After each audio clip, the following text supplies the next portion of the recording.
What is up, YouTube? Welcome into the official Texas Sports Unfiltered pregame show. We are broadcasting live from Texas Live, just a few steps outside of AT&T Stadium, which, of course, will be the site for today's Big 12 championship game between the 7th-ranked Texas Longhorns and the number 18 Oklahoma State Cowboys. If you are making your way to Arlington today, you have to come and see us. And if you're looking for a place to watch the game, if you're in the Metroplex but you don't have a ticket to get in, no better place to catch the Big 12 championship and all of the conference championship action all day and all night long than right here at Texas Live. We are right outside the Lockhart Smokehouse in the entrance by Globe Life Field, home of the World Series champion Texas Rangers. Don't forget about that.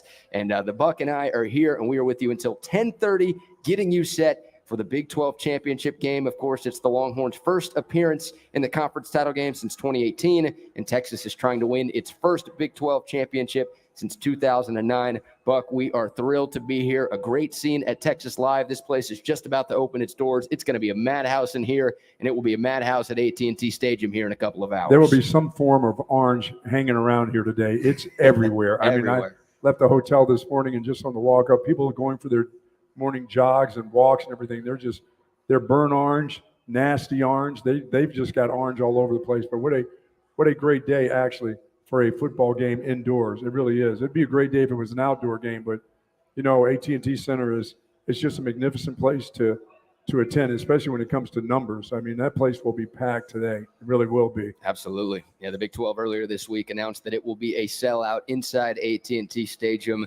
They're expecting like 15,000 people in here at Texas Live during the game as well. So Arlington is the place to be. You don't say that often, but Arlington, Texas is the place to be today. And yeah, it will be crazy inside of AT&T Stadium. You got to think it's going to be a vast majority of Texas fans inside those walls. Yeah, I mean, I see a lot of that sad orange, but I've also seen a lot of burnt orange. You know, Texas folks they'll start making that trek up. They'll do it today. I mean, for if you're from the state of Oklahoma, you like to get here early because you like to see what it's like to live in the great state. Yep. You know what I mean? And understand that. Now, the fair is over, so there's probably some jobs available at Texas Live here. I see so many facilities here for people from Oklahoma, but generally the state fair of Texas generally generates an awful lot of money for the state of Oklahoma and their employees who come and work, you know, trying to guess weights, and you know, the bearded woman is always here and stuff like that. All the toothless carnies. Yeah, the carnies got a second chance. Yep. You know? This place is too nice, though. Yeah, they're probably not going to get gigs here. No. They're going to get rejected up in here. Absolutely. Yeah, this place is gorgeous. And, of course, it is the last ever Big 12 game for the University of Texas, Buck. We're going to break down Texas and Oklahoma State for every angle. We'll talk about the matchups, strengths and weaknesses for each team, keys to the game, X factors. Of course, we've got all of our normal sponsored segments. We'll give our prediction for the offensive and defensive player of the game. We'll get Buck's 3 keys to victory. We've got a lot to get into over the next couple of hours as we sit just over 2.5 hours away from kickoff for the Big 12 championship game. And it's crazy, Buck. I mean, it feels fitting. I know Texas has been down as a program for the last 12, 13 years, but the fact that the Longhorns won the first ever Big 12 championship, and I know this conference isn't going anywhere, but obviously Texas and Oklahoma are bolting for the SEC after today. It does feel fitting that Texas has an opportunity to also win its last ever Big 12 championship. Yeah, it seems right. You're absolutely right. I was a part of the first Big 12 championship game in '96, and this is it was at a different spot. It wasn't at this venue. It was in St. Louis, as a matter of fact, at that time. But to be a part still, in some way, shape, or form, of the last Big 12, it just seems fitting. And it seems fitting that University of Texas would be a part of the beginning and part of the end, because as long as Texas is in the Big 12, sorry about that, your mark, as long as they're in it, they own it. So yeah, that's just the way it goes for both Texas and Oklahoma, departing the Big 12.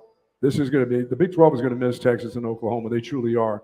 They're going to miss two powerhouses, not only in athletics, but when it comes to what happens around the world. This is a big deal for the Big 12. I know they're adding a couple teams, but they will miss, and especially the University of Texas, they will miss them. Yep. Now, there'll be those that will say, oh, we won't miss them a bit, but they will.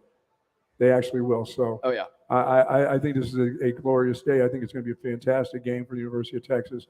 but I'm glad to be a part of it. I know you are too. Definitely. I'm hoping in about 6 hours, Brett Yormark is having to hand the Big That's a 12 beautiful thing. trophy to Steve Sarkeesian and the Texas Longhorns because, he's wanted to avoid that all season long. And you can bet the Big 12 is probably rooting for Oklahoma State. There's no doubt. Because they're trying to prove that this conference is going to be perfectly fine without Texas and Oklahoma. They would like to see one of the members that's staying beyond 2023 hoist that trophy at the end of the year, but we'll see. And speaking of fitting, it feels fitting that Texas is going up against Mike Gundy and Oklahoma State. Absolutely. Because Gundy has been a thorn in Texas's side for a long, long time. Of course, Mike Gundy is 2-0 against Steve Sarkeesian. Mike Gundy and Oklahoma State have beaten Texas 4 out of the last 6 years.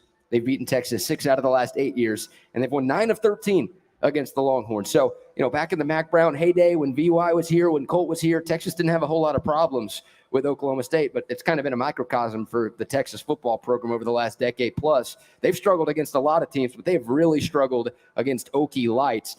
Mike Gundy and the Pokes, the Bullet Man, has been a problem for Texas. Kind of feels like the final boss that the Longhorns have to overcome on their way to a Big 12 title. There's no doubt about the power of Mike Gundy. He's the senior most coach in this conference right now, and he's done a fantastic job this year. I got to give him a lot of credit for.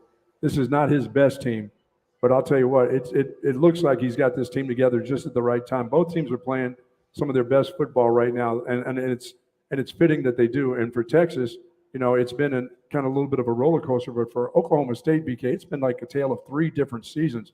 They start out pretty good, they look okay, then they lose some games that you look at and go, how the hell did you lose that game? Yeah. With the things that are on the line right now, and then after that, it just kind of has snowballed up and down with this Oklahoma State team. But I think right now they're playing pretty well. I tell you this, they do know how to survive, and so does Texas. Both teams know how to survive. Week in, week out, they found ways to do it. Oklahoma had a little padded lead there for a while, and then they went off and lost to Central Florida. I don't know how that happened to them, but it did. And after a nice victory and smashing Oklahoma, then they go off and lose, and nobody can understand what happened. What happened in Florida to them. But yeah, I got a feeling they'll bring their best today, and they'll need to bring their best today. Yeah, it has been an up and down year for Oklahoma State. And you're right. I mean, Oklahoma State was picked to finish 7th in this conference. Mike Gundy was just named Big 12 Coach of the Year. I know a lot of Texas fans weren't happy with that. They felt like that award should have gone to Steve Sarkeesian. But you're right. This is one of the least talented Oklahoma State teams that Gundy has ever had. And the fact that they're 9-3 with a chance to win the Big 12 just tells you how good of a job that he's done. And he always seems to do more with less every single year, right? You look at these recruiting rankings across college football year in and year out, and you almost never see Oklahoma State anywhere near the top of those. But you always see Oklahoma State in the mix late in the year in the Big 12. And for them to beat OU, for them to beat Kansas State, which that's huge because that's the tiebreaker right now. That's why Oklahoma State is here, those head-to-head wins that they got against those two schools. They had the nice win against Kansas as well. Oklahoma State, despite losing to South Alabama 33-7 at home in non-con play, they found a way to turn their season around. And even though they got embarrassed by Central Florida a couple of weeks ago, that game was never competitive, they did bounce back. They needed to beat Houston 2 weeks ago. They needed to beat BYU last week. Now, they were down by 14 at one point at the U of H, came back and won. They were down 18 at halftime last week against BYU and needed 2 overtimes to find a way to win, but they got the job done, and they earned their spot here right now. So we'll see. I mean, there was a point in the year where Oklahoma State looked like it could be the best team in the conference. The last few weeks, they haven't quite looked like that. But once again, this is a good team. They're 9-3. They're 6-2 in conference play. They have earned the opportunity to be here. And look, Texas should win this game. Texas is the more talented team. Vegas is telling you that. The line is 15 to 15.5 right now in the desert. But hey, you can never overlook an Oklahoma State team coached by Mike Gundy. They were expected to be really bad, especially after that South Alabama game, and they have turned things around. So this is a squad that always plays tough for their head coach, and they are not going to back down with a conference championship on the line. Well, their players aren't going to back down. They're kids that a bunch of them are from the state of Texas, so they're not backing down to anything to do with the University of Texas. And Mike Gundy will let his team know that, because he'll let you know that he has owned Texas, and he's going to tell you that he's owned Texas. So that's not going to be a problem with this football team. And, you know, as I said, but for the University of Texas, they've been playing some pretty stout football too, BK. They've been in that mode of playoff mode ever since the loss to Oklahoma. So This is a team that knows how to win some way, somehow. They'll garner incredible leads, and then they'll almost piss them away, but they'll find ways at the end to win a game. They've won 2 games with their backup quarterback. which is just a remarkable job. And especially a backup quarterback that really hasn't played football at the University of Texas. He's been at the University of Texas for what seems like a long, long time, but he's actually not participated a lot on the field except for late in games. And I mean, you can count on your hand how many snaps that kid had before starting 2 games this year. But Malik Murphy found a way to help Texas get to this point right here. I mean, not just him, but the coaching staff, the rest of the players. But he had to lead the team for 2 games. Sure. And whether you like what he did or not, he won those 2 games, and they found a way to win with him. And they're in position now. And this team has put themselves in position by winning the games that they had to win. This is the biggest game for Texas since 2009, is it not? No doubt. I mean, I know they played for the Big 12 championship in 2018, but there were no playoff implications on the line. Like Texas was 9-3 going into that game against Oklahoma. I know Texas has played some huge games. Hell, a lot of people argued the game in Tuscaloosa back in week 2 was the biggest regular season game the Longhorns have played in a long, long time. And that was a win for Texas. And that's why Texas is still in the CFP conversation today. But with everything that's on the line, and unfortunately for Texas, because the committee sucks and because a bunch of other teams ranked around Texas have kept winning throughout the course of the year, this is not as simple as a win and you're in type of situation for the Longhorns. But obviously, Buck, if things go right today, Texas will not only win a conference championship, they can find themselves in the college football playoff when the announcement comes down tomorrow. There is so much on the line for this Longhorn football team. The stakes have not been this high in more than a decade. Well, and the team hasn't been this good since 2009. Right. I mean, this is a football team that's a really good team. I mean, going to Tuscaloosa and beating Alabama, which a lot of folks don't think was a big deal, but it is a big deal, and it has been all season long. What happened to Oregon last night? I thought Oregon was so much better than Texas. What about the eye test? No. They lost to the same team twice this year? Yes, they lost to the same team, and that just took their quarterback out of the Heisman. Yeah. That hurt right there. If you can't beat a team twice and you're the quarterback and you're supposed to be a Heisman candidate, that's going to be hard to overcome right there. But what about, do we still need to consider Bo Nix's completion percentage? Should that be in the college football playoff conversation? Like maybe not Oregon as a team, but Or just him alone? Throw Bo Nix's completion percentage in as maybe the 4th spot in the CFP. Do we need to do that? No, that's not going to work now. All that's out. All that is out the window right now.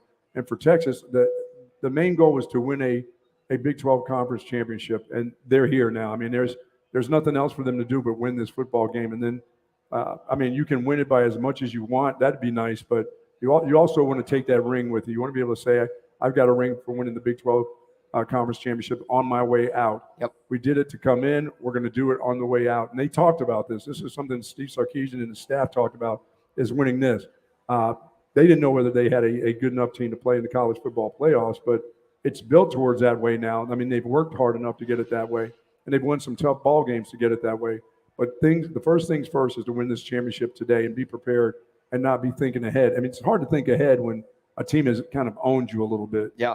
I mean, what can you think ahead for? You don't have any other games on your schedule right now. No. Like, we'll find out tomorrow where Texas will be bowling. We obviously hope it's a college football playoff semifinal in either Los Angeles or New Orleans, but there's literally nothing on the schedule beyond today. And as you mentioned, Buck, the number one goal for Texas this year was to win the Big 12 championship. So there's nothing to possibly overlook. You've worked all winter, all spring, all summer, and all fall for this opportunity today.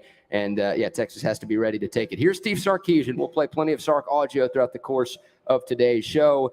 Somebody on Thursday asked Sark if he's just satisfied with playing in this game, because for a lot of people, the goal for Texas was, hey, just get to the Big 12 championship game. We'll see what happens when you get there, but just find your way to Arlington, and we'll call this a pretty successful season and a step in the right direction for Sark in year 3. Here was Sark, though, when he was asked if he's satisfied just being here today. I'll probably be satisfied, hopefully, at around 3 o'clock. I hear you. I'm not satisfied yet. It's been a great journey, and I'm really proud of our players, and I'm proud of our coaches and all parties involved, because it has been a journey. And we've had to endure some pretty critical injuries that maybe not every team has to go through.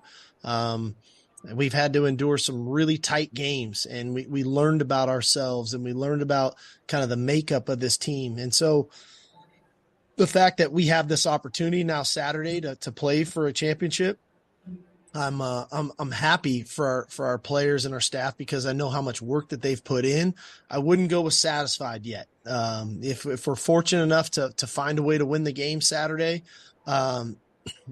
I'll take a moment then to take a deep breath and to be satisfied. But we put in a lot of work for these, 4 months of a season and 4.5 months of really diving into training camp and building the team and finding the right schemes and putting players in the right position to be successful and developing depth on our team. And so as you go through a season, there's going to be the ups and the downs, and hopefully there's more ups than downs, and hopefully we can grow from some of the tough times that you have. And I think that our team has done that. And now we have an opportunity. So I'm more pleased and happy for everybody involved that we've earned this opportunity. But there's more work to be done. The mission is not complete yet. There's no doubt. I mean, no, it's not about now. Once you're at this game, it's, it'll be nice. I know how you feel if they don't win this football game. I think they're headed in the right direction. The trajectory of this program is going in the right direction. There's no doubt. Yep. As it started with the recruiting, it started with coaches staying, keeping his staff. Started with the hiring of and bringing in Gary Patterson. All this, everything that they've done has been towards the direction of making this a program that's going to be valuable for a long, long time. It's not just a one shot. Now you're done. You go to the SEC. No, it's continuing to build. It's going to continue to build. It's in the best football conference in college football. It's going to, but it's in good hands right now. It's good hands with the coaches. It's good hands with the president. The whole committee. Everybody that's involved with this Texas program right now. Everybody's in the same drawer. They're all in the same drawer. When you pull it out, everybody's in it together, which is really nice to see. Stuffing people in a drawer? In there with Jeter. That's right. How big is that drawer? It's huge. It's humongous. It's the same one you have at your place where you have little figurines of Yes. Sark and Yes. Kyle Flood and Thank PK you. and all the Everybody's players in too. there. They're all in that same drawer. It's just great to hear. Yeah. I know the coach isn't satisfied. Well, let me just tell you, when the coach is done, he's incredibly happy with the way this program has turned out. When a coach starts talking about it looks like the way I thought it would look, Yep. That's a big deal because coaches will hold on to that. They're in their minds, they want it to look a certain way. But this coach in particular has said, it looks like the team that I wanted to really, really look like. Yeah, from top to bottom, You're right. from the top of the program to the bottom. And that's the training staff. That's everybody involved with the program. And that's hard to do. And it's taken 3 years. And they're at that point. But you have to win today. You have to win this championship. Yeah, Sark kind of raised the bar on himself, right? Before the Sure season, did. he was saying what you were just talking about, right? Like he finally felt like this was his program. That's right. He had the guys that he wanted in place. He had the personnel that he wanted, and he felt like guys understood what he was looking for. Yeah, and nobody's done a good job of BK. When he hit the transfer portal, he wasn't just grabbing guys. He was grabbing guys for some depth, but he was grabbing players that could play. Sure. Not just players that were on teams that had a wonderful future if they would have stuck around those teams. But he brought in players that could play immediately if something happened to one of the players that he's already had. You can plug them right in and they can go play, which was nice to see. I thought that was kind of key. Yeah. To what they've done. There are a lot of places that need a lot of depth. They bring in players, they bring in 12, 13 guys and say, okay, let's put them here just in case this guy hurts. Sark brought them here that they play when they're here. Well, it is Shabbos, so Baruch Atah Adonai Mitchell is one of those guys Yes, that you're it is. talking That's right. about, right? Like that guy has been a godsend for Texas this year. Yes, pun intended. Incredible this year. So you're right. Yeah, Sark talked highly of this team before the year, kind of raised the expectations and told Texas fans that you should have high expectations for this team this year. And Sark and this team have obviously backed him up with a chance to play for a conference championship. And yeah, you alluded to it, Buck. Look, this team is clearly trending in the right direction. Win or lose today, this team is still obviously moving in the right direction. They won 5 games in Sark's first year. They won 8 games last year in Sark's second year, and they're at 11 wins this year. So clearly things are going where we want them to go. But, man, if Texas loses this game today, this season's going to feel like a failure to me. Just because they're 15-point favorites. If they were playing Oklahoma today, and, look, it would suck to lose to OU twice in 1 year. Don't get me wrong. But, okay, Texas would be a 4 or 5 point favorite, maybe a 6-point favorite in that game. Then, all right, whatever. That sucks. You don't want to lose to them ever. You sure as hell don't want to lose to them twice, but that's fine. Texas is a 15-point favorite today, Buck. Yeah. And you think of the future for Texas. You talk about the move to the SEC and how difficult that conference is and how tough it's going to be for Texas to win the SEC. Now, I think it's been proven that Texas can compete, right? They went on the road and beat Alabama this year. So I don't think they're going to go to the best conference in the sport and just fall apart and be like Mississippi State or something like that. But they're not going to have an opportunity to win a conference championship as good as this one that they have today for a long, long time. If they blow this one today, it's really going to If they blow stay. that one, the one today, they are Mississippi State. Oh, they're not that bad. If they lose to if they lose to this group right here, because now we've had an opportunity to look at Oklahoma State. You know, we kind of breezed over them as time went on and wonder why they lost to Central Florida. Why were they in a struggle with BYU? You know, when they had them. I mean, but now as we've looked at this team doesn't offer you an awful lot except for it's Mike Gundy on the sideline. That's what it offers. I mean, they don't offer you much at quarterback. They've got an incredible running back. They do. I mean, a cut above. I mean, this guy can't totally win a game by himself. There's got to be a lot of factors besides Ollie Gordon today to win the game for Oklahoma State. Texas has a handful of guys that can win the game. This team can put those particular players on their shoulders and win the game, but they can't do that at Oklahoma State. They don't have 5 guys that they can really count on to win in a game if the other guys are off. Everybody has to be on for them. And the talent gap between these two teams is significant, right? Offense and defensive lines included. Yeah, like, look, Texas fans know recruiting rankings don't mean everything because we've always been able to recruit pretty well. And sure. The development has been the big issue. But Texas has 17 guys who were ranked higher as recruits than anybody on Oklahoma State's roster. So 17 players, just on paper talent. Once again, that doesn't always translate, but that's just the difference in terms of the talent between these two teams. Texas is winning games by an average of 18 points a game this season. Think about how many close games Texas has played and how Longhorn fans aren't happy with some of the eye test performances the Longhorns have had this year. Texas is still winning games by an average of 18 points. Oklahoma State is winning by 3 points per game. Like they're barely surviving. Yeah, they are skating by this season. So there are just so many metrics. They don't play the games on paper. And there have been plenty of years where Texas has been better on paper than Oklahoma State, and the Cowboys have still found a way to win. But, man, there's just so much that gives me confidence and should give a lot of Texas fans confidence that they're going to find a way to win this championship today. Well, and that's the thing that I do believe in. I said a lot of things can happen in a championship game. In the beginning of the season, I said just get to the championship game. You have to get to the – I mean, it would be a total bust that if 2 weeks ago we knew that Texas was not playing in a conference championship, that would drive everybody absolutely out of their minds. Yeah. But now you're in it. Now you should be in it to win it. There's no doubt about this. And as I said, we've seen what Oklahoma State has to offer, and it's not a lot, but except for Mike Gundy knows how to coach. That guy can absolutely coach. So we got to make sure that you take care. I mean, and Sark, now we understand how this is built now and how this team is built and what they can do to win this championship. I don't know what Oklahoma State can do except for if the stripe at 7 or 8 or 9 of them decided they want to go rogue today also, because talent-wise, it's a mismatch again. Yeah. It really is. Well, here's how this game stays close, and here's how Oklahoma State finds a way to win today. It's Texas beats itself. Sure. Right? You think if Texas has only lost this season, Quinn Ewers had 3 turnovers in the first half of that game against Oklahoma. Texas had a lot of bad penalties. They had some defensive miscommunications and breakdowns, and all of a sudden Texas loses to a team that it beat 49-0 last year. That's what would have to happen today. Texas, I think, would have to turn the ball over multiple times. I think they'd have to have a lot of self-inflicted wounds, bad penalties, miscommunications on defense. Like a lot of what would have to go wrong for Texas would be Texas beating itself. Yeah, and I think we've noticed now that when Texas gets on a roll and that snowball starts to go downhill right now, and this team is playing well and they're getting first downs and moving the ball and moving the chains and making big plays, it's hard to stop them. Yeah, because they've got this hunger now to score points. I think it's taken a while for them to get to really feel that and understand that hunger that they have. It's been times, BK, of course, from week to week, it's a little bit of pressure because you're in a pressure situation. You can't afford to lose a game or you don't even make it to a championship game.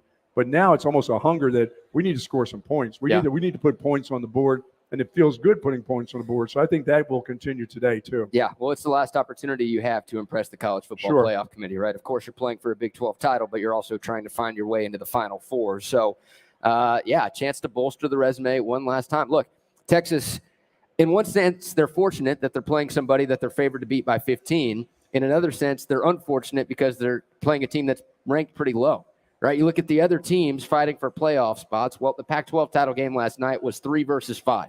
The SEC championship game today is 1 versus 8. Even Iowa's ranked higher than Oklahoma State. So Michigan is technically playing somebody better in the eyes of the committee than Texas is today. And you look at the ACC championship, right? Florida State is playing a top 15 Louisville team. So you don't have the chance to, obviously it'd be a ranked win for Texas, and that's good. That's a nice point for your resume. You don't have the chance to really beat somebody that's going to turn a lot of heads because you're expected to win, but you've got a chance to win with some style today. And if you do that, that's how you make today a really successful one. Yeah, I don't know what the committee will be looking for because we don't know what the committee is all about. We really don't. So we don't know if they're looking for a bunch of points to Texas to put on. They're looking for a good, solid win. Who knows? I think it's now in the hands of somebody else, except for you have to win your game. Yeah. Go ahead and win your game, and then they can figure it out from that point on. Oregon did Texas a favor by losing last night, or Washington did Texas a favor by beating Oregon's ass last night. But it's just, you win the game today, then you win by, I don't care, 2 touchdowns or whatever. You have to win the game by 5 touchdowns. You do that part of it. The committee's still goofy to me, and goofy things can happen. Yeah. But most of it's going to be out of your hands, except for to what you do at 11 o'clock, today, how that starts. That's it. That's in your hands. Yeah, I mean, we're talking about all of these scenarios that need to happen for Texas to make it to the CFP. Well, all those scenarios involve Texas winning today. I mean, all of these conversations that we've had and that every Texas fan has had over the last couple of weeks with these CFP rankings are all for naught if Texas can't take care of business today. Yeah, I mean, you were drop 20 guys in the coverage game away from being in that final four without anything, beating Oklahoma on that Saturday up here. So it was just, you've got some life breathed into you now, but you have to take care of your business today and let the other teams play. And the ones that are going to win are going to win. The ones that are going to lose are going to lose. You can't do much when they get in that room on Sunday, except for win your game. Yeah. You can't win any other games. You have to win your game. You have to be, and I think you have to be impressive, but you don't have to be over impressive. You win by 10 points or so, you're going to be okay. If the other chips fall the way they should, like Louisville beating Florida State. Yeah. If that works that way, it's going to be hard for the committee to say no. The one I just don't want to happen there. I don't want Alabama beating Georgia. Then it gets dicey, right? It gets really dicey because, is Georgia, are they still one of the 4 best teams? I think they are. I just, and all those things that used to be, lose early but don't lose late, except for that's a group that's won back-to-back championships. They haven't lost in a long, long time. So the committee's going to look at them and say, we forgive you for losing late. You're still pretty damn good. Yeah. Nobody else out there is going to be able to afford to do that. Even Michigan, they lose to Iowa. They're not going to say, well, look at how we played for the last 2 years. Well, nobody's going to care. No. They won't care. The committee won't care. But they'll care about Georgia. Yeah. If Michigan loses, they're out. Yes. And they should be out. They haven't played anybody in the non-con, and they cheat. And it's not like they've done well when they've made the playoff the last couple of years, right? They're 0-2 in their playoff games that they've been in under Jim Harbaugh. So, yeah, it's kind of fitting from a Texas perspective. Like, you'll just be able to watch all of the games you need to watch back to back to back, right? You've got Texas, Oklahoma State at 11 a.m. Then you've got the SEC championship at 3 o'clock. That's your Bama, Georgia game. And then the ACC championship, Louisville and Florida State. That game is tonight at 7 o'clock. So for Texas needs to win. You want to root like hell for Georgia, and then you want to root like hell for Louisville. And I wonder, Buck, is there a way we can get players from AT&T Stadium to Charlotte for the ACC title game and put them in Louisville gear? Oh, for sure. Send some of our best guys out to the ACC game to help them beat Florida State. Now, the hope is that doesn't need to happen because Florida State might be playing with its 3rd-string quarterback today. Yeah, they should be able to beat Louisville with number 3. Yeah. But I don't think that can happen. You talked about Alabama, Georgia. We already have a comment on the Clean Cause YouTube comments line. Butterfly asked, what if Bama wins and Texas wins? What happens then? I don't know.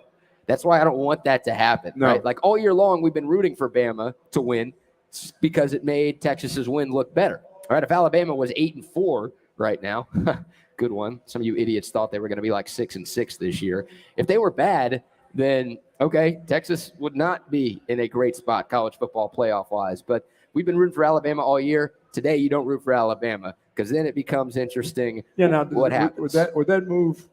Even if that were to happen, does that move Alabama to 1, Georgia to 4? And do they play again? Would they be playing? No. If Michigan wins, if Georgia loses and Michigan wins, Michigan's going to 1. Michigan's going to 1. Okay. Yeah. So no, we wouldn't get a Bama Georgia rematch. Rematch that quickly again? No. Would they put both of those teams in the playoff? I know they've done it before, but would they do it this year? Like, that's where it becomes interesting, right? Like, can you put Bama in over Texas? Even if Bama has a win over a Georgia team that hasn't lost in 3 years, can you still put Alabama in and leave Texas out? I just know, for me, in my mind, I got to believe the committee is leaving Georgia in. Whether they do with Bama, I mean, it's going to be, you can't take Bama out if they win their conference. Yeah, you're going to leave the SEC champion out? No, they're not going to do that. Never in the history of the football game of football, college football, were they going to do that. From now until eternity, they're not going to ever do something like that. The champion's getting in. Yeah. So. Well, the committee has clearly valued Texas's win over Alabama to this point. They haven't valued much about what Texas has done this year, but when you just look at where Texas has been ranked alongside Alabama, sure. Texas has been ahead of Alabama throughout the entirety of the CFP rankings. So even though Oregon and Ohio State right now are ahead of Texas, Texas has always had Alabama's number. Sure. So we'll see. I mean, the committee chair, Boot Corrigan, who's the most hated man in the world right now for Longhorn fans, he's always said that head-to-head matters. So I do wonder, obviously that will be put to the test if Alabama wins today, because, look, the win over Alabama on the road is impressive, but beating Georgia would be even more impressive. Yeah, but that's not going to drop Georgia out of those top. It's just not. The committee's not going to do that to a team that's won back-to-back championships. So what do you do there, right? Texas versus Georgia. Texas would be 12-1 with a conference championship. Georgia would also be 12-1 because they're 12-0 right now, but they would not have a conference championship to its name. They got 2 back-to-back natties to their name. Yeah, I mean, back-to-back in a row, and a lot of wins in the SEC. But it's this year, not the last 2 years. I'm scared. Like, I think the committee's going to side with you, and they're going to put Georgia and Alabama in, and Texas might be SOL. So that's why you root for Georgia. You know, they'll say, hey, better luck next year, Texas, when we add a team. Yeah, we'll have a 12-team playoff You'll make next sure it year. never happens to you again. Exactly. But no, that's why you root for the Bulldogs, man. Georgia wins. They're obviously in. They'll be the number 1 seed. If Alabama loses, that'll be the Crimson Tide. That'll be it for them. Yeah, second loss of the year. Nobody's ever made it to the CFP with 2 They'll be able to losses. say to them, maybe next year you can do that. Maybe with next 2 year. losses. Yeah, with a 12-team playoff, Sure. 2 losses, you should be able to make it, especially if you're playing in the SEC, but obviously not the case this year. So, yeah, I mean, it's the clear path for Texas. The Longhorns win, Georgia wins, Louisville wins. And if that's the case, even though the committee has seriously been biased against Texas this year, they can't leave Texas out. No. They'll jump Oregon, who obviously lost. They'll jump Ohio State, who's obviously not playing this weekend. They're sitting at home watching. And Florida State will be out too. I think the committee's looking for a reason to leave Florida State out, right? Because Jordan Travis won't play. There are folks who think that Florida State should be out. Anyways, even if they win today, they're like, are they really one of the 4 best teams? Isn't your job to get the 4 best teams in? That's what it's supposed to be. Florida State with a backup quarterback, are they really one of the 4 best? But I have a hard time believing that if the Seminoles win tonight and go to 13-0 with 18 straight wins going back to last year, with an ACC championship to boot, I feel like they're going to be in. So that's why you need Louisville tonight. Yeah, there's no doubt. I mean, Louisville's got to take care of that game. Florida State is going to find their way in if they win the ACC championship. I mean, that's an undefeated team, you know. But as they talk about we got to get the 4 best teams. That's our job, is to green the 4 best team to make the money with the 4 best teams, so that the college football world understands this is who we chose. But scheduling and everything else, I don't know if it'll go into play a little bit. But the whole 4 best team deal is Georgia loses, they're still in. They're still one of the 4 best teams in college football. That's the only thing. And although they love Alabama, they don't want Alabama beating Georgia tonight. They want to make sure, sorry, Nick, this is not this year. It's just not going to happen for you. Yeah, Georgia. You were supposed to lose 6 games anyway. Your team wasn't supposed to be as good as they are after even losing to Texas. You're supposed to lose again somewhere down the line. I don't know what the committee wants, right? Like, normally I think they want the easiest decision possible. Sure. Right? Where it's like, it's clear cut and obvious that these are the 4 teams that should be making the college football playoff. And some years it's been that, right? Some years there hasn't been this type of debate going into conference championships. Well, it'll be there soon when we get to the Power Fives. If they win the championship, they're in. If they have 2 automatically. Yeah, but this year, what do they want? Like, it almost feels like they don't want Texas in right now. They keep dropping Texas and letting all of these teams jump ahead of Texas. So it's like, do they want Texas out? All that upheaval in all these conferences? Yeah. The one that made the move first? Like the scenario I'm talking about. Texas win, Georgia win, Louisville win. Then it's an easy decision for the committee. Georgia's going to be in. Michigan's in. I'm assuming they're going to beat Iowa because they're going to beat Iowa. Washington's already in. We know that. One of the spots is already taken. Washington undefeated. They won the Pac-12 last night. They're clearly in. So it's all of these teams fighting for 3 spots right now. But then, yeah, it'd be Georgia, Michigan, Washington, and Texas. That's what it would be if what I talked about goes down. But, does the committee want that? Do they want Texas, or would they rather have 2 SEC teams in? Would they rather have Alabama and Nick Saban in there and get a potential Georgia-Bama rematch in the national championship? I just don't know. Which is the one that will make a lot of money? Everything. If Texas is in, Texas is going to make a crap ton of money. Yes. Like the playoff, if it's Georgia, Michigan, Washington, and Texas, that's eyeballs right there. Yes. Now, Alabama obviously brings a ton of eyeballs too. So the committee in their perfect world, Washington would be out. It'd be Georgia, Alabama, Michigan, and Texas. Like that's the dream scenario for them. I don't think there's a real way where that can go down. But, I don't know. Like the committee, you would think they want the path of least resistance, and there are obviously a couple of paths that could give them that. But it also feels like they just have not liked Texas at all this year. Yeah, once again, for the Texas Longhorns, that's out of their hands. Just win your game. Win your championship. That was your number one goal, so make sure you get that goal. Make sure your players aren't thinking about, hey, I got to score another touchdown. I got to do this. I got to do something outside of the box in order to help my team get to the college playoffs. No, do whatever you have to do to make sure your team wins your conference championship today. That's the first step, right? Absolutely. There. Don't get too far outside the box thinking you can do what you need to do. Yep. You can't control what happens in Atlanta. You can't control what happens in Charlotte. But you can control today. Yeah, you can't control what happens here in Arlington, just a couple of steps away from us. We are live at Texas Live, just outside of AT&T Stadium. If you're making your way to the game, stop by and see us. Have a couple of beers, have some food. We are right outside the Lockhart Smokehouse. They've got great barbecue in there, too. Oh, yeah, I bet. Local Lockhart Smokehouse. This place is beautiful. This is the first time I've been in here. Oh, to Texas Live? Oh, yeah. Oh, man, there's so much going on here. They've got giant screens, too. If you don't have a ticket to the game, but you're in the Metroplex, come watch it here at Texas Live. Giant screens. Apparently, they've got cheerleaders. They've got confetti. And they've got like a. They got cheerleaders for sale here? They've got. Well, you buy cheerleaders? I don't know here? if you can buy them. Oh. What are you going to buy them for? I don't know. I mean, if they're for sale, why not? I get rid of one of the animals at the house for a cheerleader. Now you trade out. Make a trade out. Yeah, I'm sure that's a deal that everybody here at Texas Live would accept. They would love one of your great Pyrenees running around eating everything. What a mess that would be. And they also have. They've got that giant screen in the center of this place. Oh, yeah. And during commercials, they turn it into like a Jumbotron. So they've got cameras, and they'll show it on fans who are here, and they'll put them on the big screen here at Texas Live.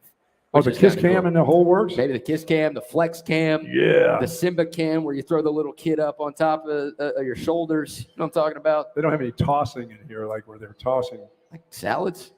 No, little people and stuff. Oh, little people. Yeah. Well, Kyler Murray's not playing in this game today. He's not in this one. So that's one thing Texas and Oklahoma State fans can agree on, is that we both absolutely despise Oklahoma. So any Sooner joke is going to land this weekend. Absolutely. Yeah, and Oklahoma, I guess, fears playing Texas again. The T-shirt boys doing all of that trash talk. All that talk. After the Cotton Bowl. They're not here. Yeah, they couldn't make it because they couldn't beat Kansas and they couldn't beat Oklahoma State. Wow. Yeah. All right, diving into this game itself. By the way, before we do that, we should give some love to some of our travel partners. Oh, no doubt about it. Our good friends. How about Nolan Ryan and the Butcher Shop over there in Round Rock, Texas? We love Goodstock and all the meats that they have over there. And folks, believe me, they've got plenty of them. They've got a fine array of meats, whether it's T-bones, ribeyes, porterhouse, you name it. They've got Angus. They've got the Black Angus there too. Now, don't forget that. Plus, they've got all the hamburger and everything else, and chicken, as a matter of fact. And the flavors are absolutely delicious. Nobody makes it like Nolan Ryan. If you're interested in getting those meats shipped out to friends all over this country, not just this state, but the country, they'll do that too. And they're celebrating, along with us, the Big 12 championship game. And Goodstock is offering 12% off online orders with promo code BIG12. All you have to do is go to GoodstockTX.com, promo code BIG12, and today 12% off. If you're in the Round Rock area, just go on there. It's off of Highway 79, right beside Tony C's Pizza and Beer Garden. Go there and pick up meat yourself. You don't have to have it shipped to you. You can make that drive out to Round Rock, beautiful Round Rock, Texas, off of Highway 79, right down the road from the Del Diamond, and pick the meat up yourself if you want to. But bring a cooler, because you're going to end up picking up a lot of beef once you go into that place. It's absolutely delicious, and thank you to Perry and the whole gang over there at Goodstock. Just go to GoodstockTX.com, promo code BIG12, and get 12% off of your orders, your online orders today. I bet if you go by there today, you can get something and get it 12% off that, and they won't have to be online orders. I bet if you walked in there and got yourself a bunch of meat, I bet your Perry would take care of you today. That's what I did last week. There you go. I bought some stuff in store, bought some burgers, bought some seasonings and some rubs, and he hooked me up with the Big 12 discount code. Absolutely. That is absolutely fantastic. That's going to go all day today, folks. So Yep. Enjoy that. And I want to thank our good friends over at Covert BK, of course. You know, the Covert family since 1909 has been serving Central Texas, and they can get it done. And we truly appreciate the things that Covert BK has done for us throughout this football season, throughout the year. And we hope to continue our partnership with them. So to the gang over there, Dan and Stacy and Mike and Jerome, the whole guys, everybody over there, thank you so very much in helping us get up here to Austin, to Arlington and to this championship game. And thank you for what you've done for us throughout the entire football season. Yes. We do appreciate that. Yes, indeed. You've got some other travel partners too. Absolutely. Hayes City Store down in Driftwood. If you haven't been there yet, what are you doing? What are you waiting for? Honestly, it's one of the best meals that you can find in all of Central Texas. The atmosphere is spectacular. The service is second to none, but you don't go to restaurants for that stuff. You go for the food, and the food is as good as it gets. Some of my favorite burgers in the world are at Hayes City Store. They've got the great enchiladas. They've got the chicken fried steak that's as big as your face. The food is out of control. Full bar, an amazing cocktail selection, a great beer selection on tap as well. Hayes City Store, great people. Travis and Tamara, the squad out there, they do phenomenal work. They've been getting it done for years. I'm telling you. So many people have reached out to us over the years, and they've tried that bacon jam burger. That's the one you should get. That's the one. And they're like, dude, this changed my life. And it changed my life, too. I drive 40 minutes to go to that place. It is worth it. And you should try it if you're in the Austin area. Go down to Driftwood to Hayes City Store. We thank them for their support of our Arlington trip this weekend. And also our man, Captain Rhino. Yes. Captain Rhino, POC Premier Lodge.com. The POC stands for Port O'Connor. If you're looking for a great holiday gift, if you're a hunter or a fisher, and you want to give yourself a gift, Port O'Connor Premier Lodge, that's the place to go. All-inclusive duck hunting and bay fishing lodge, guided trips. They're going to take you hunting. They're going to take you fishing. You're going to kill stuff. You're going to catch stuff. You're going to have a place to stay. You're going to have a great time on the fully guided tour with our man, Captain Rhino, down there in the POC. Just go online, POCPremierLodge.com. That's POCPremierLodge.com, or you can check them out on Facebook as well to find out more information. But yeah, you hunters, you fishers out there, that is a great way to spend a weekend down there at Port O'Connor.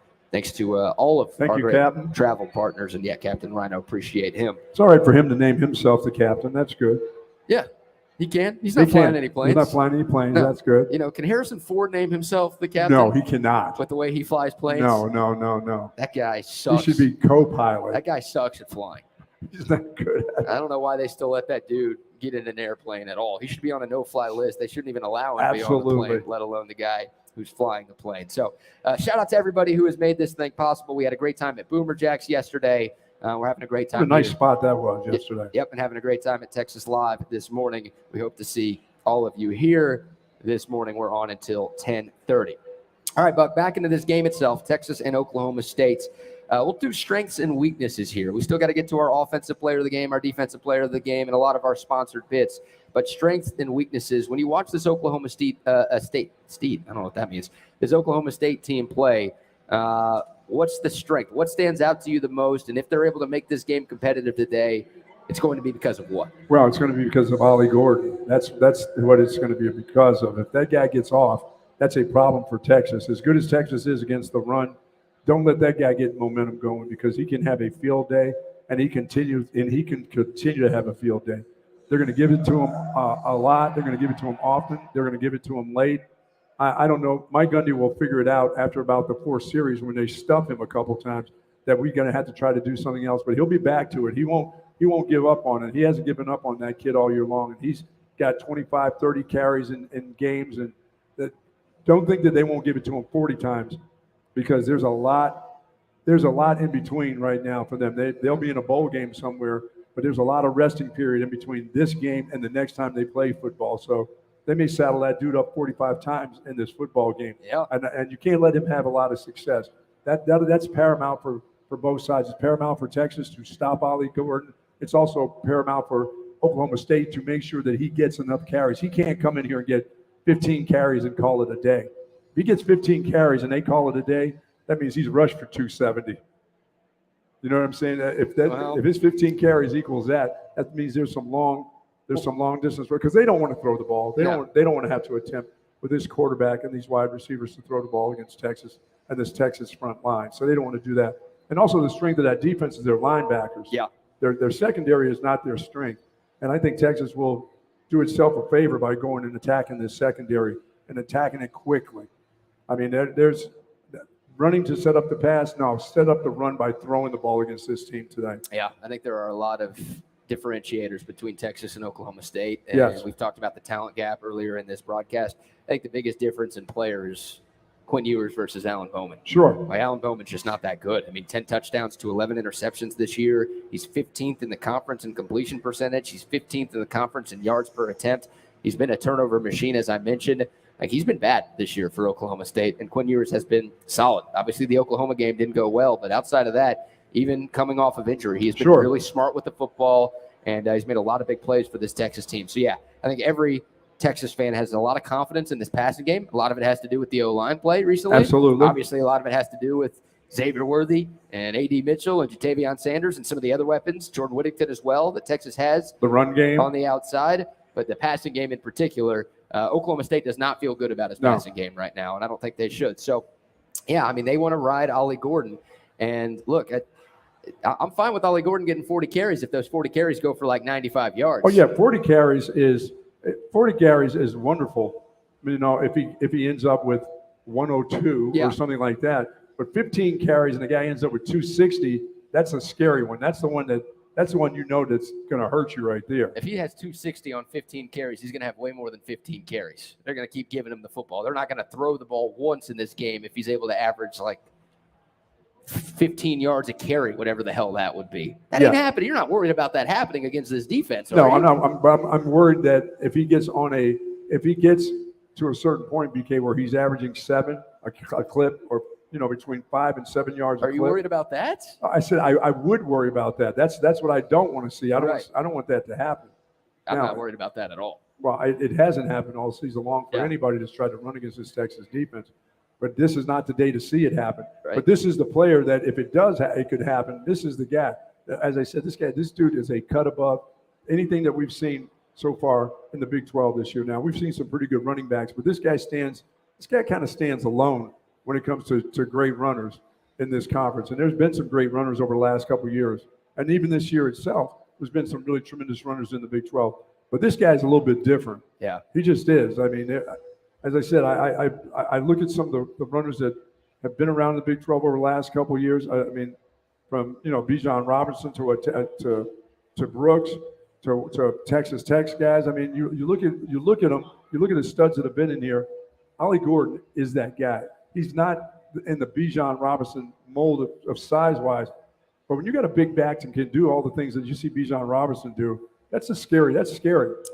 Yeah, I think the good news for Texas is they're battle-tested against running backs. You're right. Ollie Gordon's the best. Because everybody tries to run against them. Well, yeah, but also the Big 12, I think, is 5 of the best 12 running backs in the country this year. And you look at Devin Neal at Kansas. Yes. You look at, obviously, Jonathan Brooks at Texas is in that mold. You look at Taj Brooks at Texas Tech. You look at Texas didn't see UCF's running back, Harvey. That guy is like top 10 in the nation in rushing yards, too. Like, the Longhorns have gone up against really, really good running backs this year, and they've obviously fared well. They've got a top 5 rushing defense in the nation. So, yeah, as good as Ollie Gordon is, I mean, he leads the country in rushing yards. He's second in touchdowns. He's top 5 in carries. I mean, this guy he catches the ball out of the backfield. Catches the ball out of the backfield. The stats, the eye test, everything tells you that Ollie Gordon is one of the best players in all of college football. But it's just Texas has seen talented running backs this year, and none of them have been able to have a lot of success against Texas. So even though you're right, I agree with you, Ollie Gordon is a cut above the guys the Longhorns have seen. I feel like this is what they do best. Well, this run defense is a cut above anything Ollie Gordon's seen. That's true. Like he would be averaging all of the numbers that he's averaged if he's had to play against Texas. You're absolutely right. He hasn't played against a defense like this either. You're right. Yeah. And this Texas defensive line has been great. Obviously, the battle in the trenches is going to be huge today because you kind of brought up Bijan Robinson. Like, Bijan Robinson did a great job of maybe overcompensating for some Texas offensive line struggles over the last couple of years. Like, even if a play wasn't blocked, he would turn it into a positive play. Yes.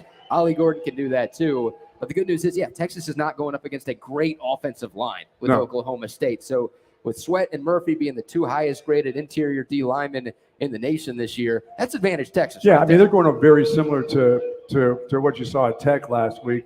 Iowa State's offensive line. This is nothing tremendous. This is not a tremendous offensive line that Oklahoma State brings to the table today. They're really not. They don't have any.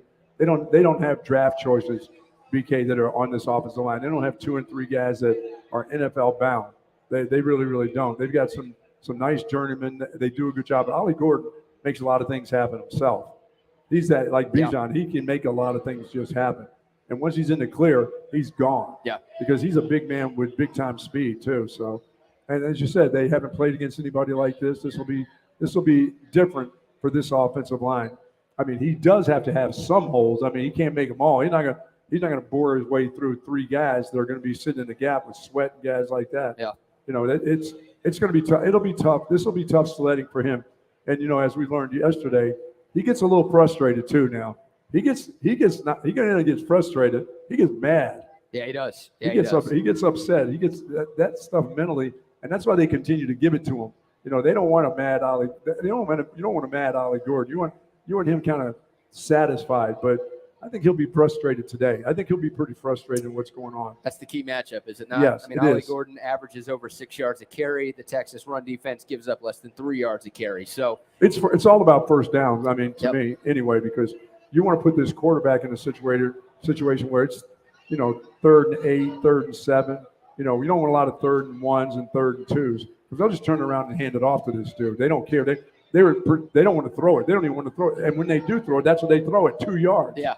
Exactly. Shout out to Gina, who comments on the Clean Cause YouTube comment line. Best sports show.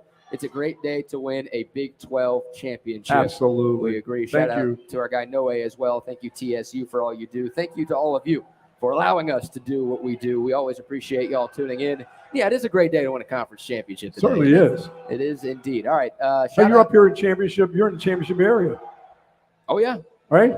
I'm looking at There it is. the Gilf. God, I bet it's warm inside that Gilf right now. A little chilly outside here, but I bet inside there it's nice and By the way, warm. it is chilly up here in this area this morning. About Isn't it? 45 degrees right now outside. The roof will be closed, so weather will not be a factor inside those walls at AT&T, but a bit nippy, if you will, here in early December in the Metroplex. Buck, the Clean Cause YouTube comment line, of course, brought to you by our friends at Clean Cause. Absolutely. Love Clean Cause. 50% of everything that they earn goes right back to addiction and rehab, whether it's alcohol, drugs. They've been doing that for a long, long time, Clean Cause. Their Yerba Mate drinks are spectacular. You see them everywhere. You see them at 7-Eleven, HEBs. They're everywhere in the state of Texas. And 50% of what they earn goes right back into drug addiction and rehab facilities all over the state of Texas.